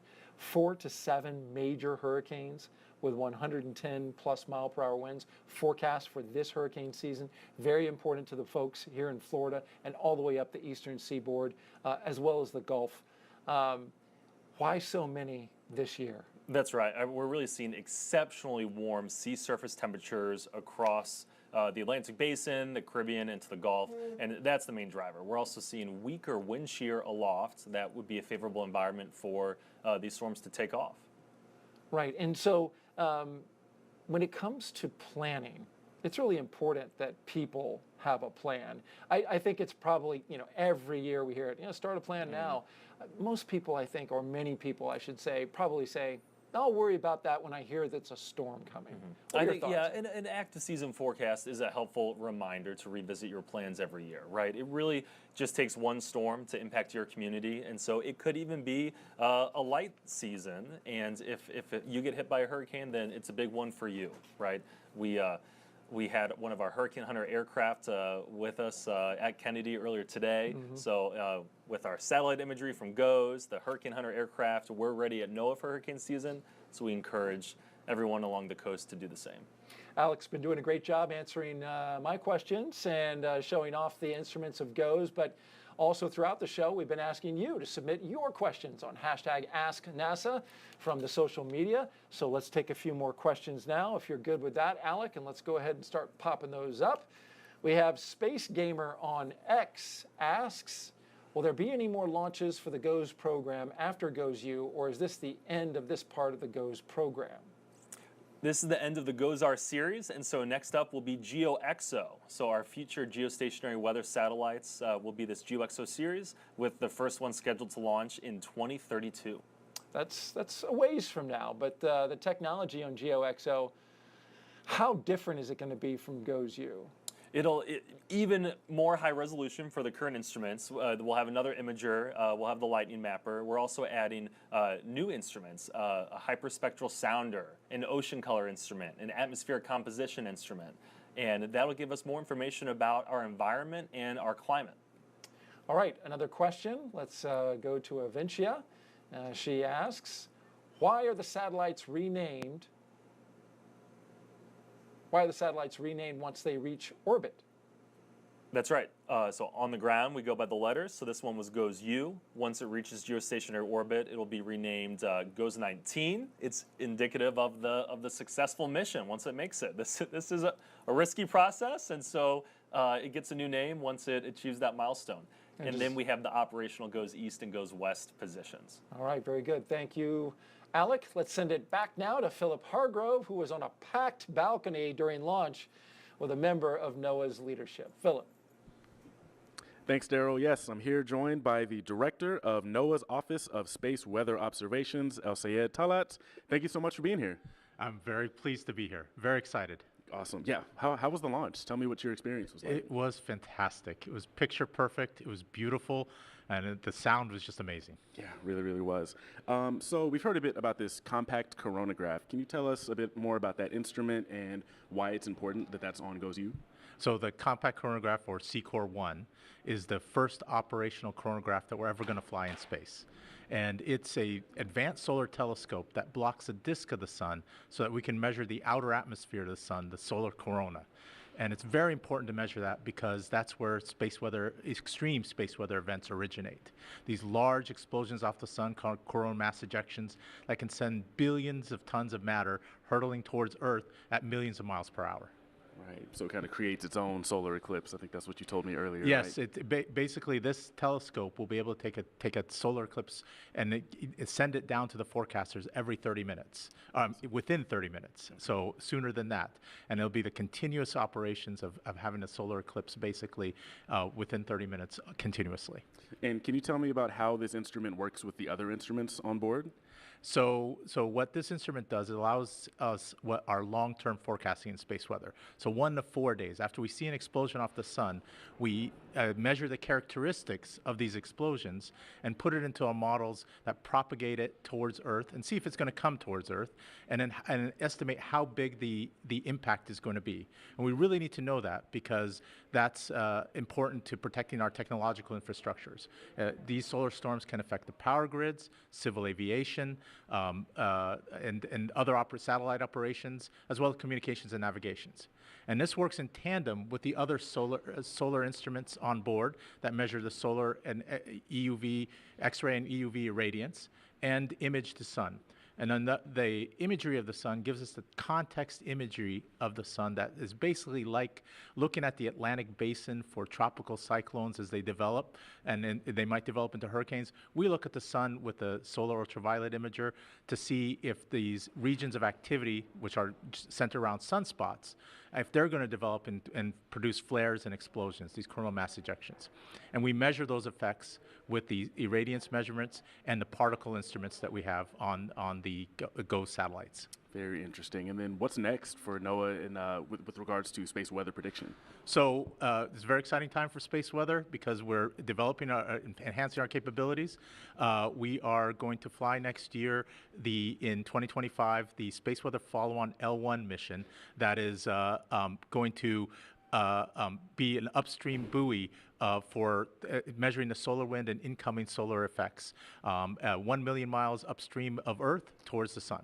Very exciting stuff. Thank you so much for being here, and I'll toss it back to you, Megan.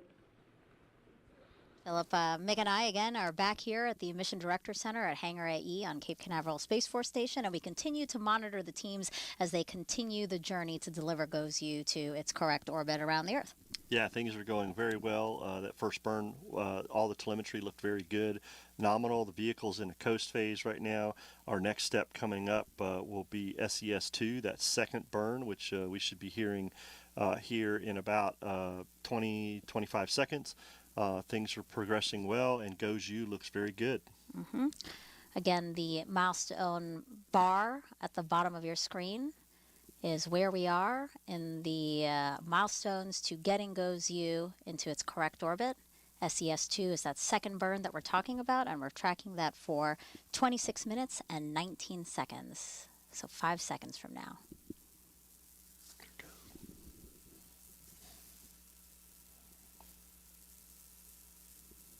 All right, and there we go. We see the MVAC engine on the Falcon Heavy second stage lighting up. This is the second of 3 burns for this engine. This burn is going to last about 1 minute and 27 seconds. Things are going very well with the launch vehicle as they are on this trajectory that Mark Hammett's talked about, raising that orbit up to where we need to get going for that coast phase to head out to geotransfer. So things are looking very well, and all the telemetry on second stage is performing good. Our MVAC is performing very well, and telemetry looks like we are heading in the right direction, and the vehicle is performing nominal. The image that you're seeing right there, an animation, again, of where we are, the trajectory that we have been keeping an eye on, and as you said, that we had an interview about earlier in the broadcast. Yep, we are about 20 seconds from SECO 2, and the vehicle is progressing in a good velocity, stage 2 velocity, and putting GOES-U where it needs to be and making that adjustment in the trajectory that Philip and Mark talked about. And things look good as we're getting ready for MVAC shutdown here in about 5 seconds.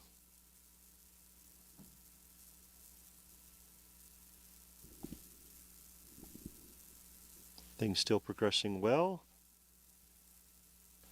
And there we see MVAC shutdown, and we are beginning this coast phase. Megan, things look good on the vehicle as we are watching the telemetry screens here from SpaceX.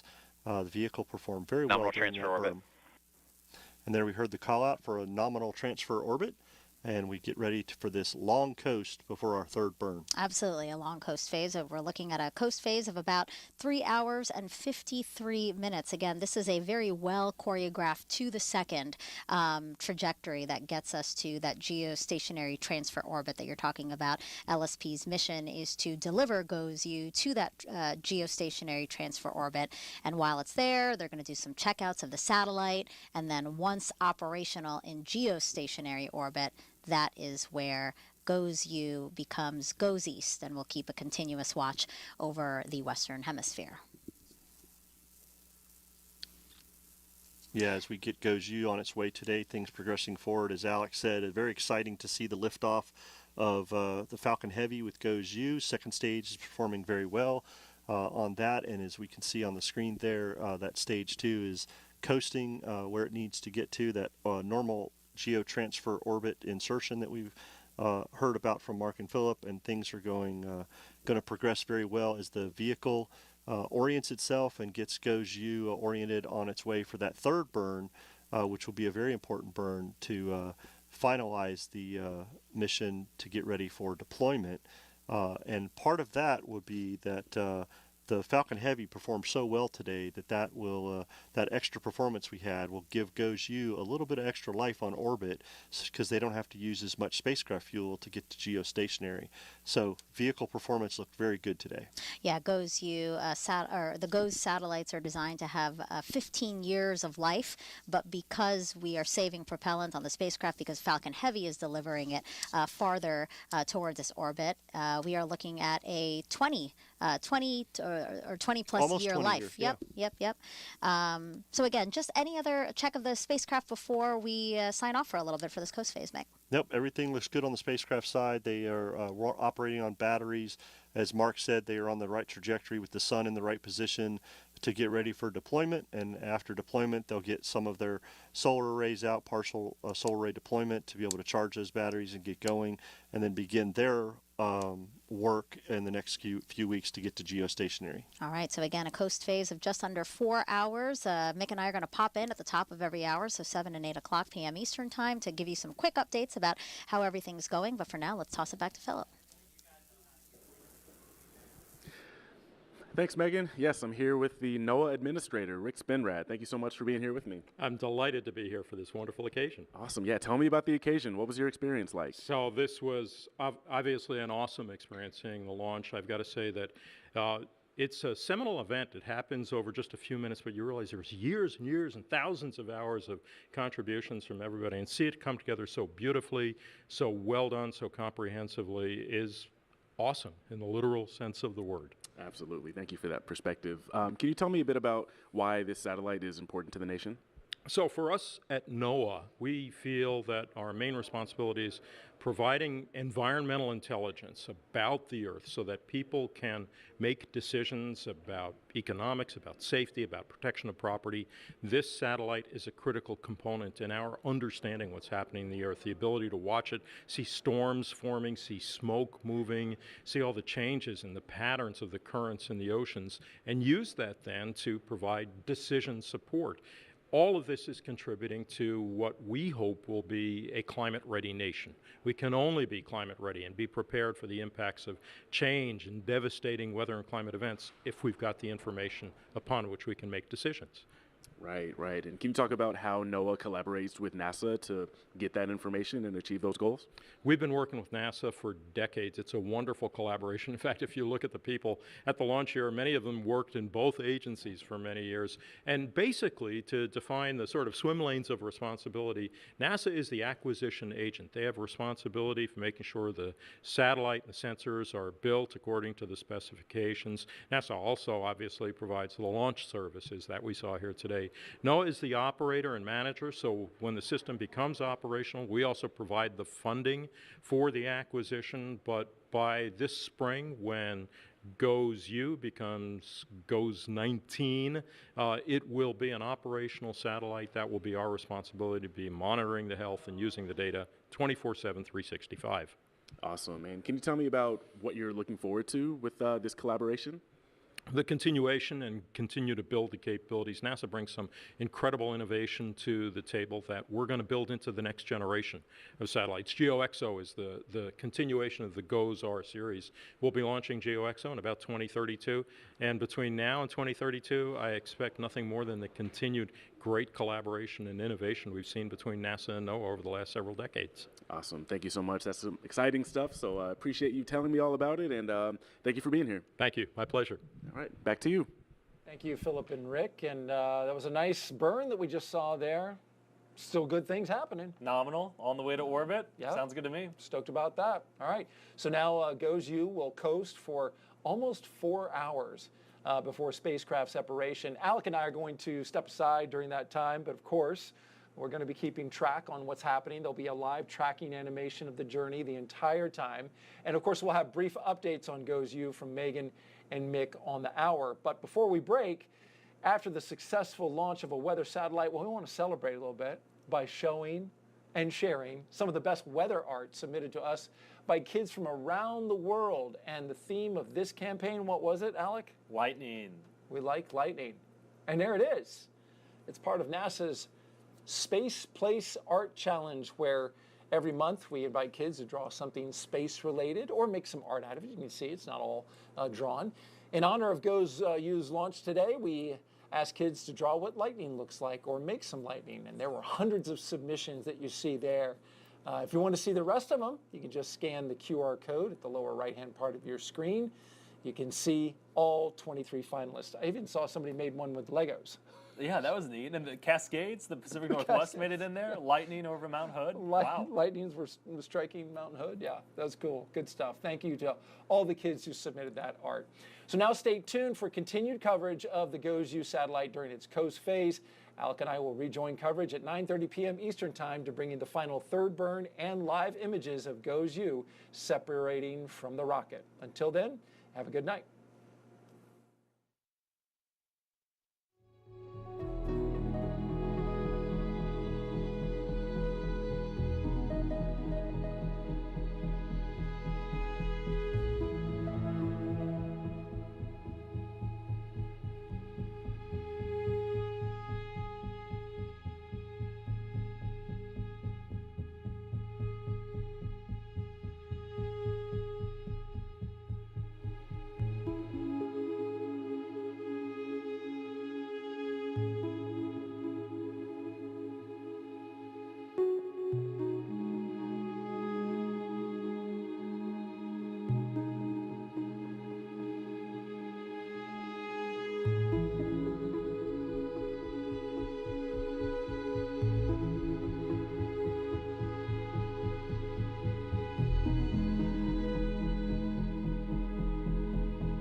Hey there, everyone. I'm Megan Cruz, and this is Mick Woltman, and welcome back to the live official launch broadcast of GOES-U. Now, GOES-U is NOAA's fourth and final satellite in its most advanced series of weather satellites, and it launched about an hour and 30 minutes ago from Kennedy Space Center here, Launch Complex 39A.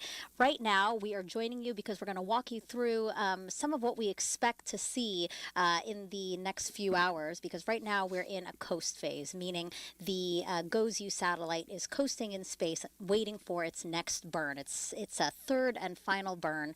But first, we want to take a closer look at GOES-U, right? Let's talk to you about what it looks like, what it does. GOES-U is about the size of a small school bus and weighs over 6,000 pounds.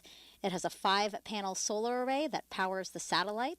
Its instruments, computers, data processors, sensors, and also telecommunications equipment.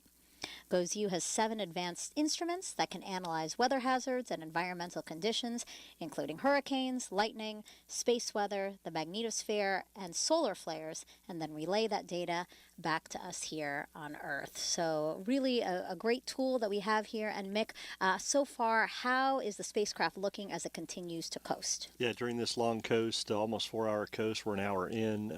Things are looking great. Spacecraft is nestled on top of the Falcon Heavy second stage and continues to move along during this coast phase. But the team is very happy so far. They've done what we call a quick look data review of the ascent flight through that second burn, and so far everything looks absolutely nominal for the Falcon Heavy. That performance that Falcon Heavy gave us got us right where we need to be, getting ready for this third burn to get us for deployment into geotransfer orbit. So very happy with performance today and looking forward to getting to SES-3. And these are live views from the spacecraft now and from the Falcon Heavy second stage that it's attached to. You're looking at GOES-U there wrapped up. And then that is the engine on that Falcon MVAC Heavy. engine on second stage. Exactly. Yep. And you can see it's not burning. Again, it is not in a burn, and it is just coasting now and will continue to coast until about 10 p.m. Eastern time, Mick. Yeah, it's everything's going great, and this coast phase is very important for us to get us where we need to go. Those live video feeds are amazing to see GOES-U in space, and MVAC looks very nice there. Things continue to go well. So looking forward to getting GOES-U where it needs to be and doing the science that it's made for. All right, so again, a check of the clock. We are 1 hour, 36 minutes from launch. We will see GOES-U continue to coast until about 9:47 p.m. Eastern time. So hope you continue to follow along. Mick and I will be back at 8 p.m. to give you the latest updates as the team continues to monitor the second stage as well as the GOES-U spacecraft.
Hey everyone, and welcome back to the live launch coverage of GOES U, which launched 2 hours and 34 minutes ago atop a SpaceX Falcon Heavy rocket from Kennedy Space Center. Yeah, everything's going well with the mission so far. On-time liftoff at 5:26 p.m. First stage performed very well. The data teams have looked at all the information on the rocket. Quick look for the first stage looks very good. Falcon Heavy performed very well. Second stage, those first 2 burns, right on target, getting us where we needed to go. Heading out to geotransfer orbit to get ready to deploy GOES U. So far during this coast, everything has been really good. The spacecraft is healthy, and looking forward for SES-3, second stage engine start number 3, and deployment of GOES U. Yeah, and actually, let's take a look at the replay of the video now, because we can't not show people the replay of launch, right, Mick? Absolutely, it was gorgeous. 10, T-minus 10. 9, 8, 7, 6, 5, 4, 3, 2, 1.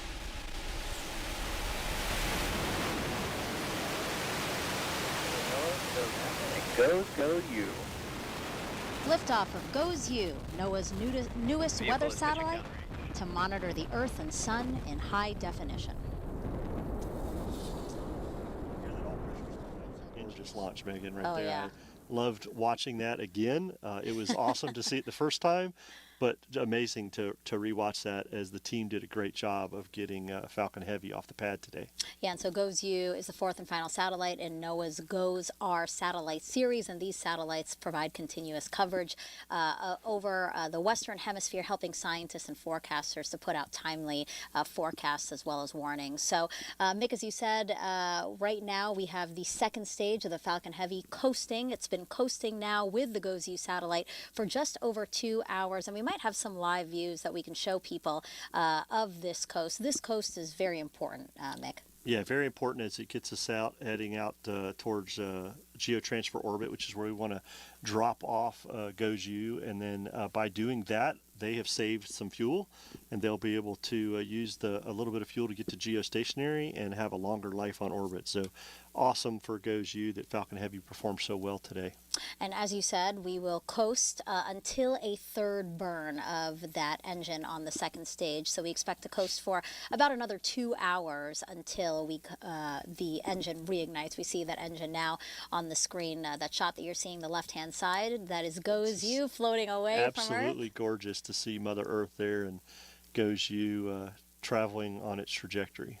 And then right there is the MVAC engine on the second stage, again, not lit up because we are currently coasting to a point when we will reignite that engine for a third and final burn. So our live coverage will continue until the launch team separates GOES U from the second stage. That's going to happen just before 10 p.m. Eastern time. But before that, we want to check back in with you guys, let you know what's going on with the trajectory as well as the GOES U spacecraft. So we'll be doing another check-in like this at 9 p.m. We hope you can join us. Yeah, we're here all night. We are here. Don't you worry.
Hey, and welcome back to live coverage of Goes You, the mission that launched about 3 hours and 34 minutes ago on a SpaceX Falcon Heavy rocket from Kennedy Space Center.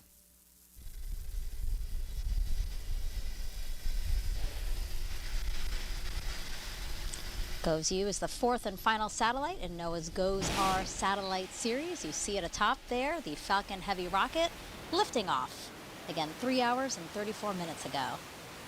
Goes You will help billions of people by monitoring weather and environmental conditions in near real time over the entire Western Hemisphere. So as you can see there in the video, the Heavy's 3 first stage boosters did their job. They got Goes You out of the Earth's atmosphere.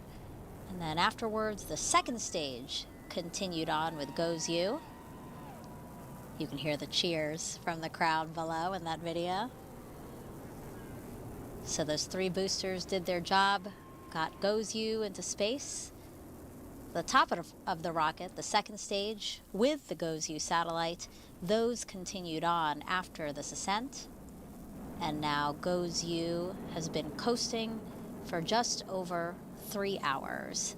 And we've actually been able to show people live views of Goes You coasting. Right here is one of those views we have now over the last 3 hours. Again, coasting now for just over 3 hours. That's a view there of Goes You. And you see the Earth in the background, Mick. Yeah, if you notice those views over the last several hours you've been watching, Earth has kind of come in and out of view.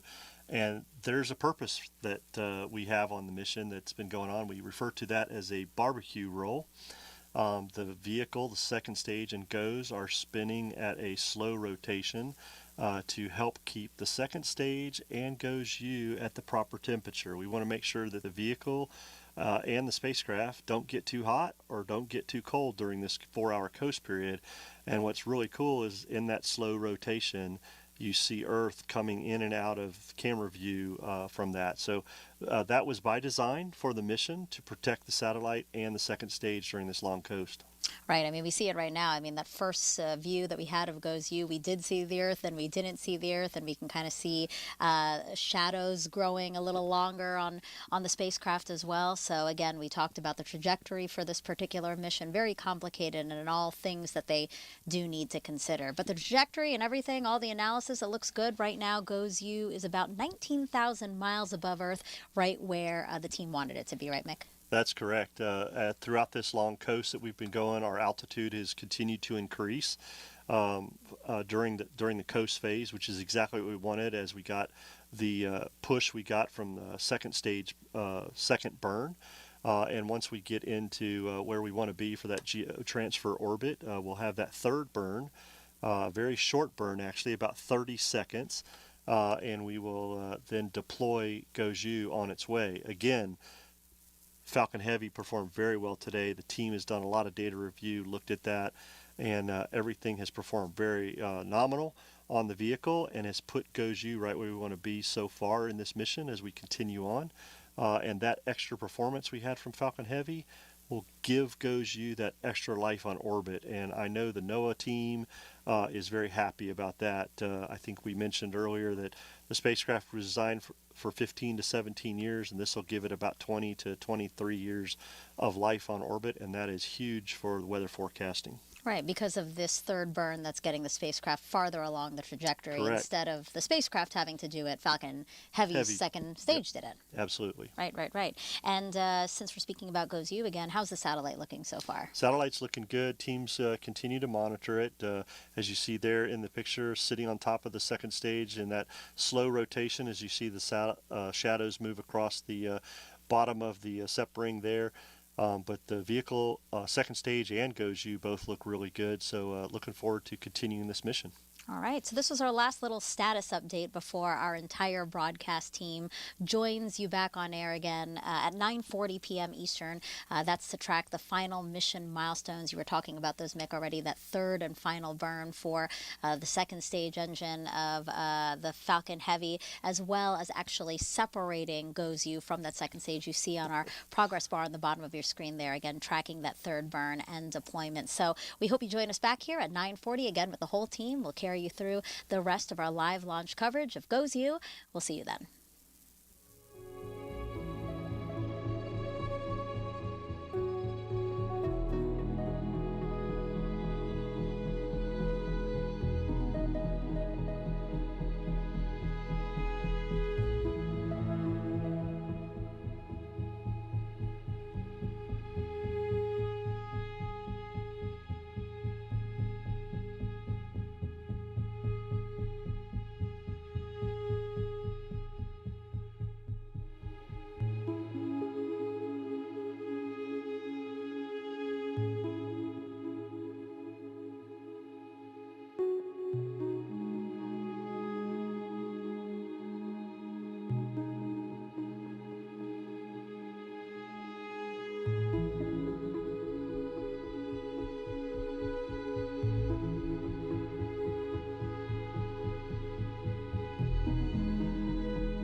Good evening and welcome back to NASA's Kennedy Space Center in Florida. I'm Daryl Nail, and this... I'm Alec Gravin. He's from NOAA, the National Oceanic and Atmospheric Administration. Good to see you again. We had a very long coast phase, but now we're back for some exciting stuff. Oh, it's been an exciting day. I can't wait to see that spacecraft out there on its own.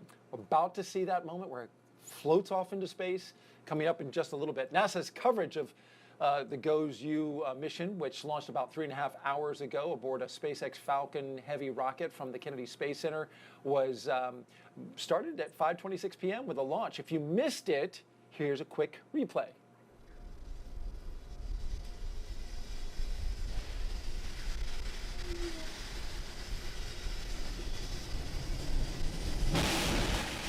And there you hear the rumble and roar at 5:26 p.m. Eastern Time. SpaceX lifted off their Falcon Heavy with a GOES-U satellite aboard, and it was a beauty.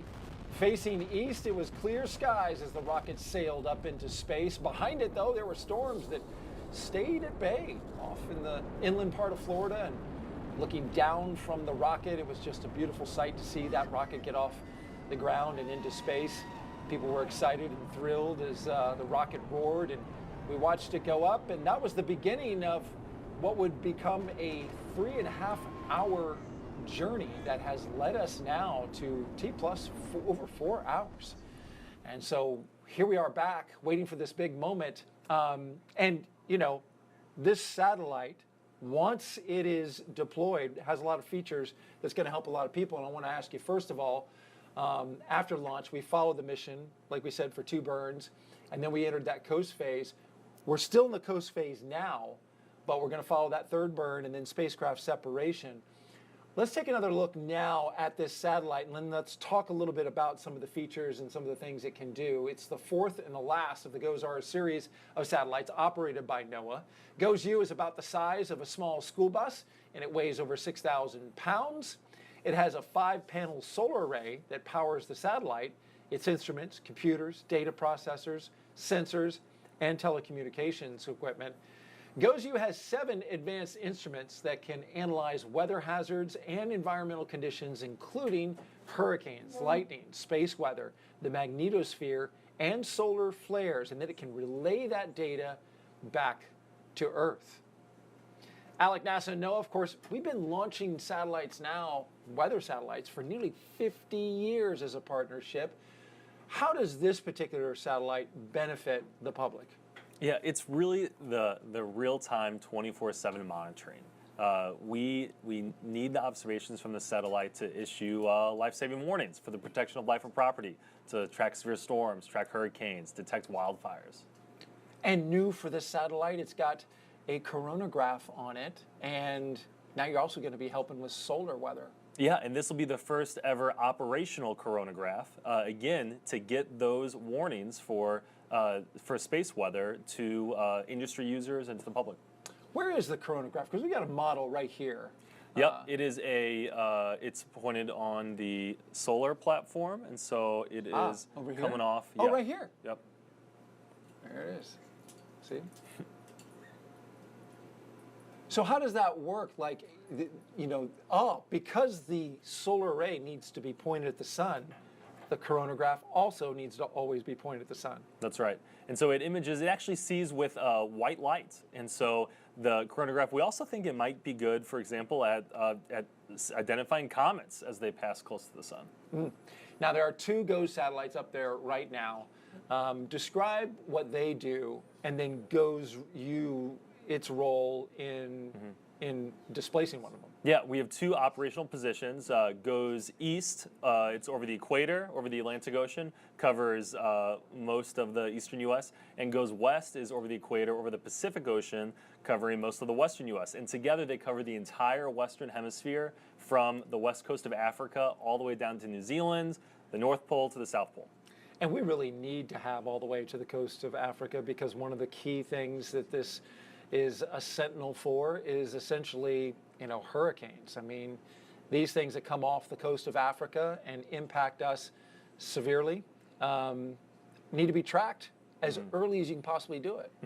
And that's really the legacy of the GOES series. We had an awesome science session with the GOES team on Sunday, and there's a great quote from one of the former directors of the National Hurricane Center calling GOES satellite imagery the single greatest advancement for hurricane forecasting. How about that?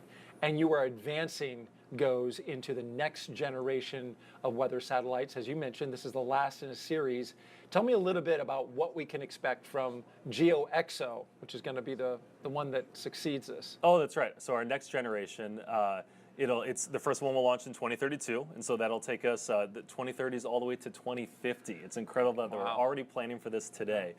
It'll have similar instruments, Lightning Mapper, Imager, and there'll be some new instruments like an ocean color instrument to better understand the health of our ocean, and an atmospheric sounder, and so that will help us improve nowcasting of severe storms and to get profiles inside the storms as they form. And we will also have an atmospheric composition instrument, and that will help us understand air quality and the climate impacts associated with climate change.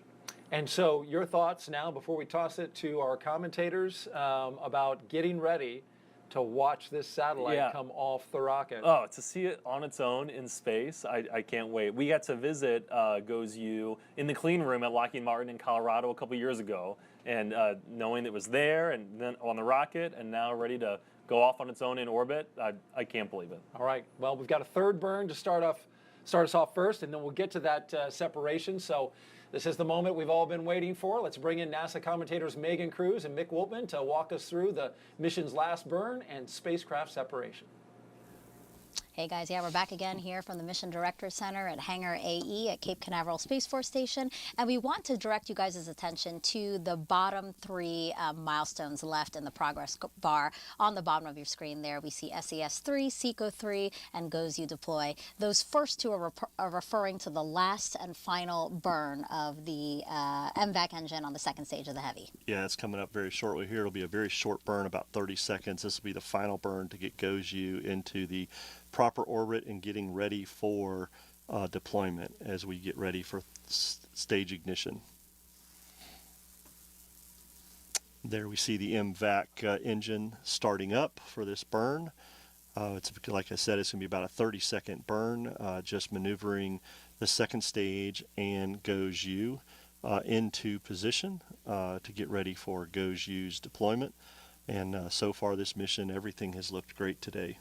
Megan? Yeah, it's great to see the engine reignited again for this final burn. We've been watching this engine with the GOES-U satellite now coasting for about 4 hours, so it's nice to see it again lit up and reigniting for this final 30-something or so burn. And there we see shutdown of the MVAC engine, getting ready for payload deployment, and we heard the call out for nominal insertion of orbit, getting ready for the GOES-U satellite to be deployed in about 8 minutes from now for the team to do that. So I can tell you that the spacecraft is working their procedures.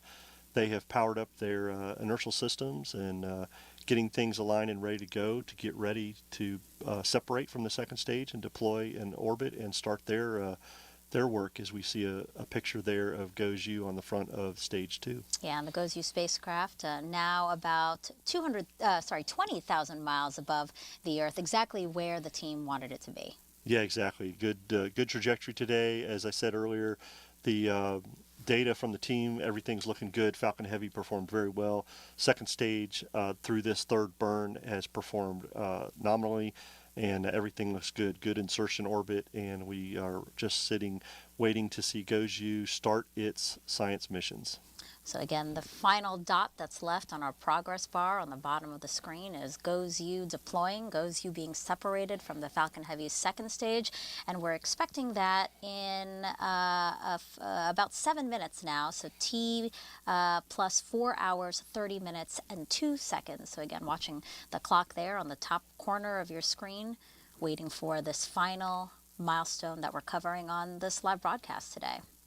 And one really cool thing, Mick, is we're going to continue to get these amazing live views from the spacecraft and capturing live views specifically of separation. This is going to be a first for the GOES mission.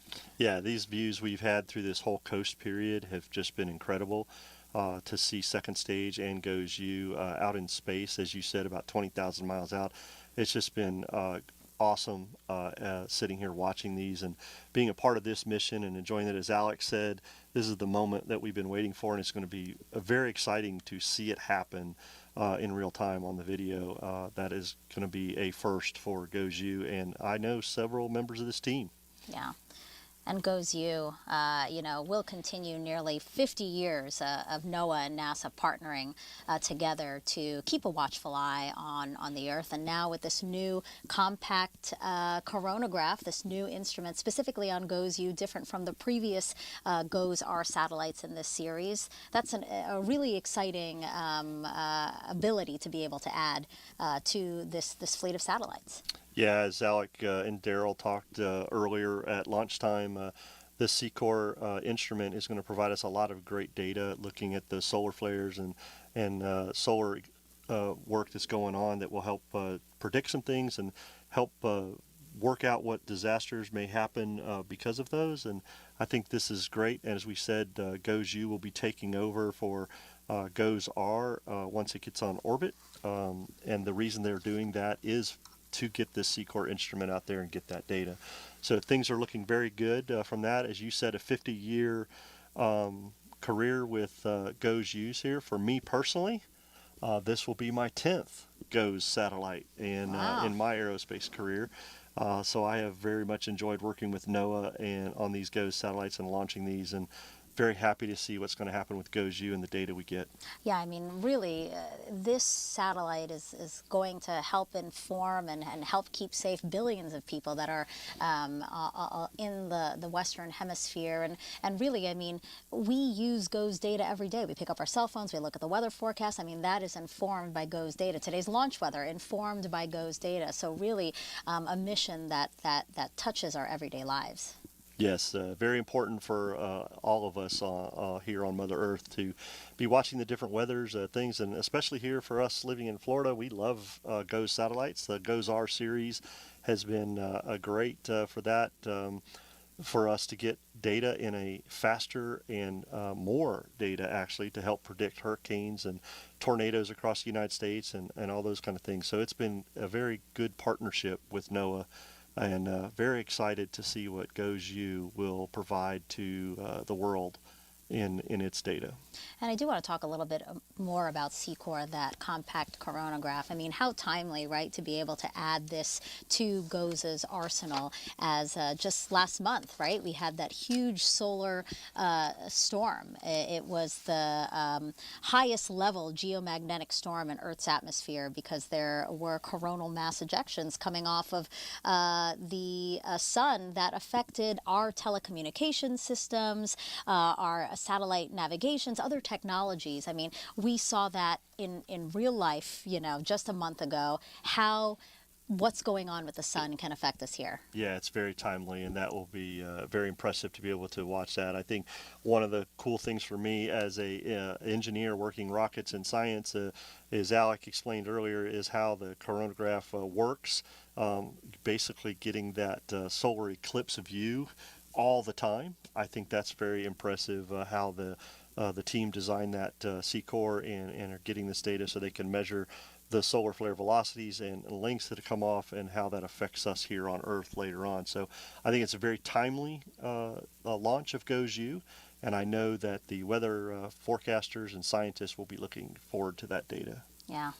Now, check on the clock. We are about 2 minutes away from what we hope to see, spacecraft separation. Again, GOES-U floating away from the Falcon Heavy's second stage and into its correct orbit around our Earth. Now, the spacecraft team behind us here at the Mission Directors Center here at Hangar AE, they are patiently, again, awaiting this separation. NASA is going to be responsible for the initial operations of GOES-U before turning it over for long-term operations to NOAA. And once in orbit, GOES-U becomes GOES-19. It'll undergo checkouts of all the systems. And then once operational, which the spacecraft team is expecting around spring next year, GOES-U will become GOES-East and will operate in tandem with the GOES-West satellite. Together, they will advance our capabilities in weather forecasting, environmental monitoring, as well as disaster response. So again, a great tool for us here on Earth. A major asset in the weather forecasting and for the agency. Not only NASA to be able to launch this in partners with SpaceX today and working with our other team members at the United States Space Force, an incredible launch of GOES-U. As we saw the replay earlier, getting things done, and we are coming up on GOES-U deployment. As you see the picture there of GOES-U on the front of the Falcon Heavy second stage. Things continue to look good, and the spacecraft team is configuring the spacecraft, getting ready for this deployment, and to do the operations they need to do once deployment occurs to get GOES-U up and running and getting it ready for its checkout over the next several weeks to get into geostationary orbit. Today we're going to drop this off here and what we call a geotransfer, that giving a pinpoint area and giving more life to GOES-U. So things look very good so far as we continue to move forward, waiting for GOES-U Payload Payload separation confirmed. There it goes.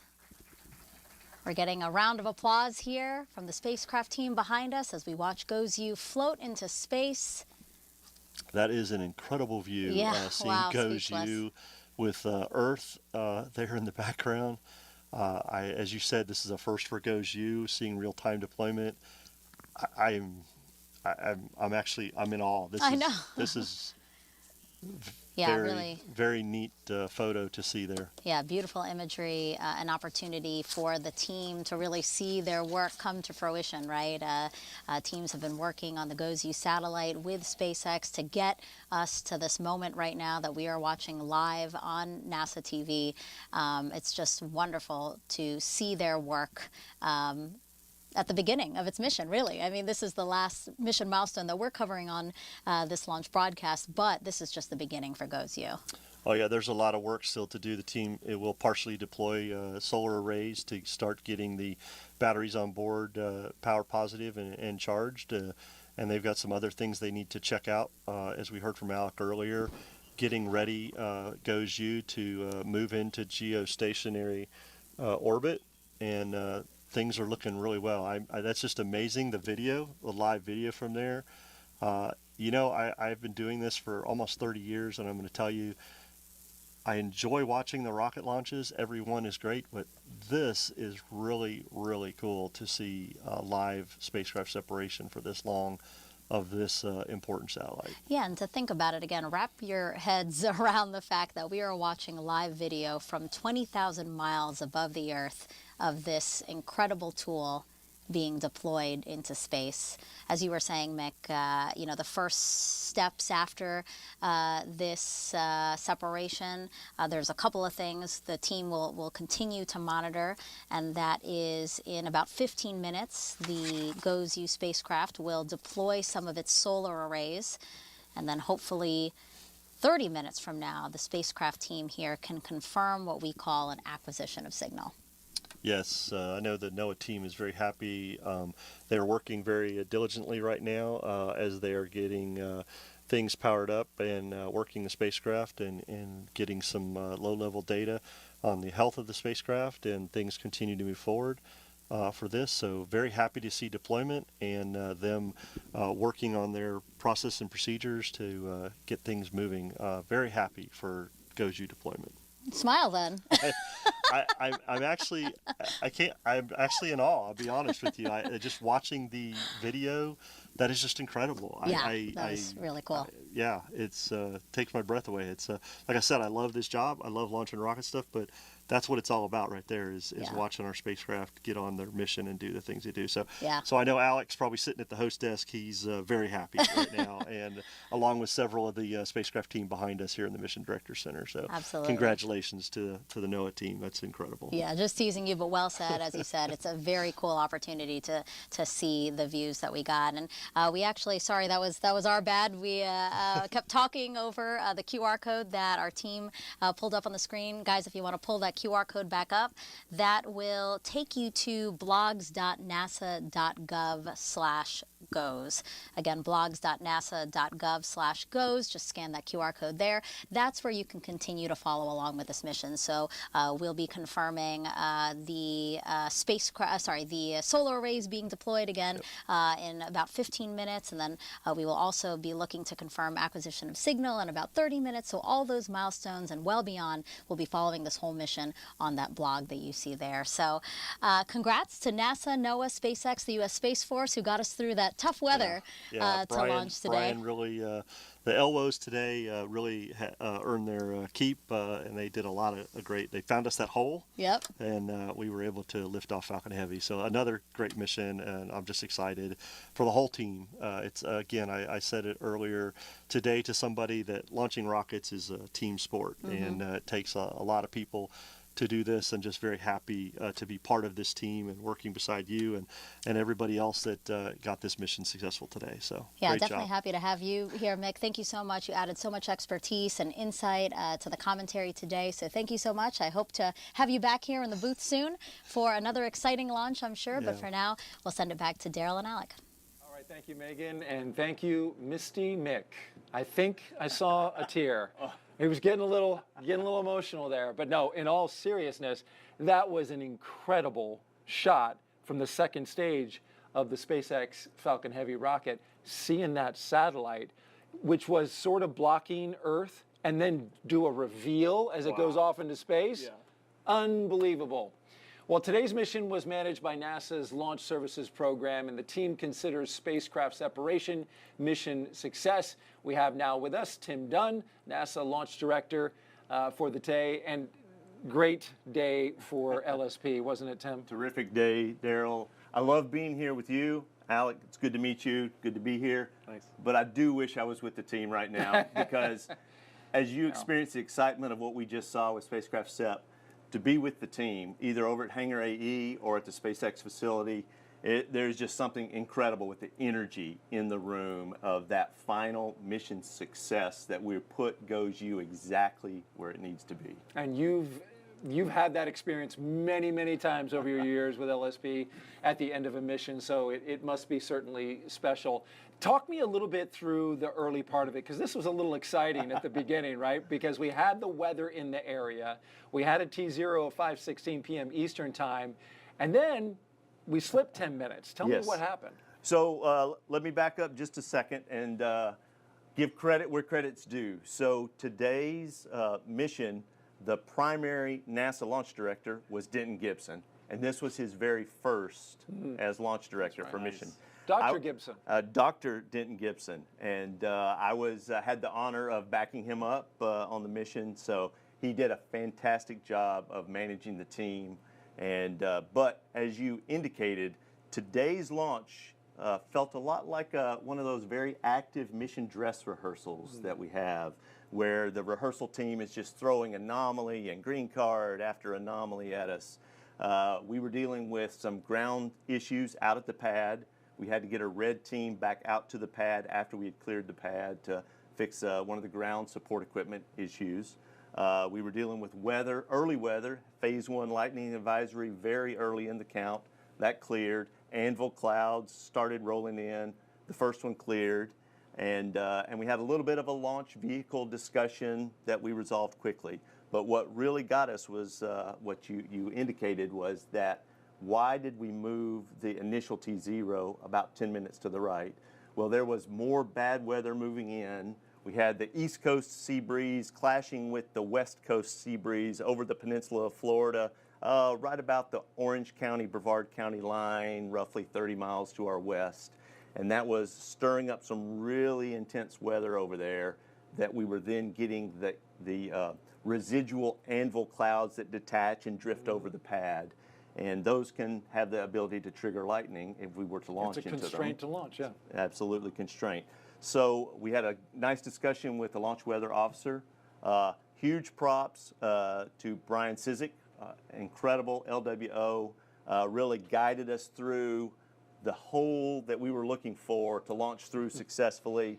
So what we saw was that we could have launched, had we committed to a prop load about an hour prior to launch, we could have been in a situation where at the initial T0 we would have been red, and that would not have been a good day for us.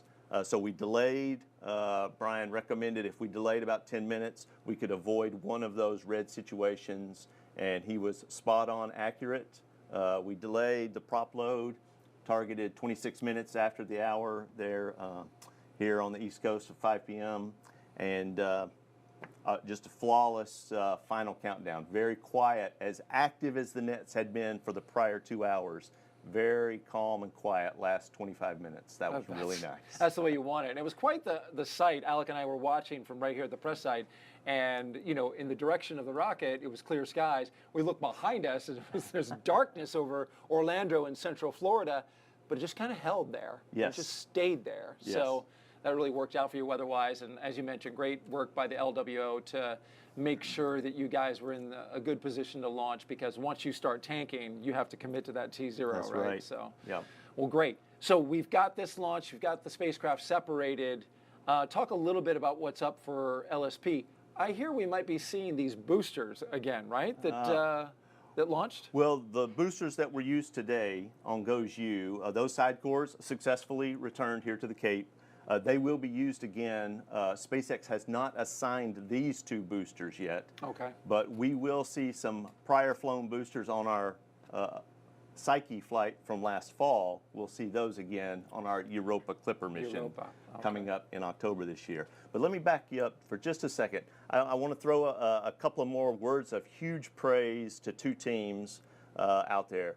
The Space Launch Delta 45 range team, led by Colonel Meredith Begg.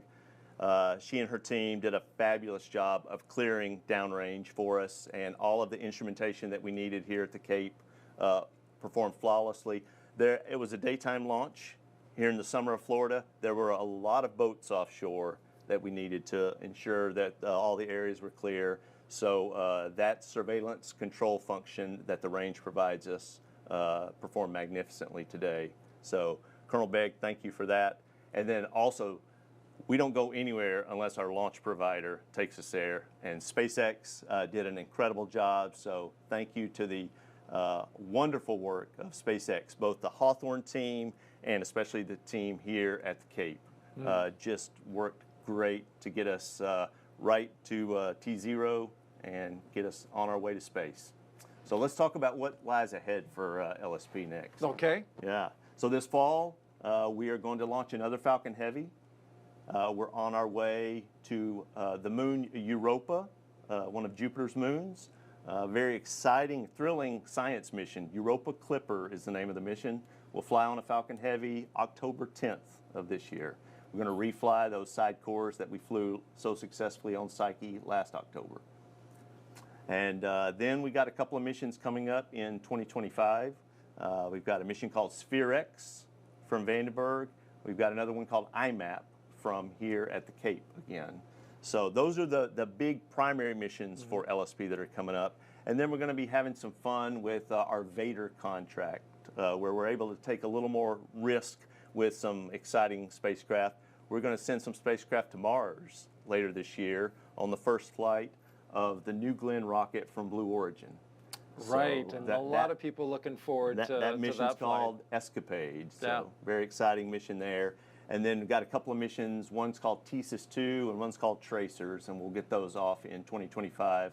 Also Vader missions. That Blue Origin rocket, I mean, it's built right down the road, and I think that probably be the first time, right, that we have that kind of setup where they roll the rocket from where it was built right out and launch one of these LSP missions. Yeah, there may be some launch historians out there that can correct us, but in my understanding. You've been there a long time. The first time I can ever imagine hardware being built right here in Brevard County and launched here as well. So that's exciting for us. And a lot of excitement about Europa Clipper. We're going to an icy moon. It's generating a lot of buzz. Yes. So we're looking forward to that. And you mentioned, I mean, the side cores that we launched today, you guys, I've been around LSP for a while now. You do like to come back to those boosters that you've run, through the ringer and understand, very closely. Yes. So you might be seeing them again. We might see these. SpaceX hasn't made all of the future assignments with these, but we do have some other heavy missions coming up beyond Europa Clipper, Roman Space Telescope in a couple of years. So that one will be exciting. So we could see these boosters again. Yeah, you like to see those boosters come back. Well, appreciate it. Tim Dunn, Launch Services Program, thank you for coming and joining us. And really quick before we sign off, there's still a lot more to do. NOAA has to commission this satellite. It's off. It's separated from its spacecraft, but there's some things it's got to do. Like, it's got to get just solar tonight, arrays solar array deploy, power positive. We should hear about that really in the next 30 minutes. So. Yes. So if you want to make sure that you stay tuned to the blogs, we'll have all the updates about how the GOES-U spacecraft is doing as it moves towards getting commissioned and then becoming that GOES East satellite. So that'll do it for us here at the Kennedy Space Center for this live coverage of NOAA's GOES-U. Big thank you to everyone who participated. And partner, I really appreciate you being here. What a day. Yeah, Thank you, man. Well done, and congratulations to you and the NOAA team. You can continue to follow this mission by scanning the QR code that'll pop up right now on the lower right of your screen. That will take you to a website, noaa.gov/GOES-U, and you can follow all the latest updates there. We leave you now with another look at that spectacular GOES-U spacecraft deployment. Thanks everyone for watching, and have a great evening.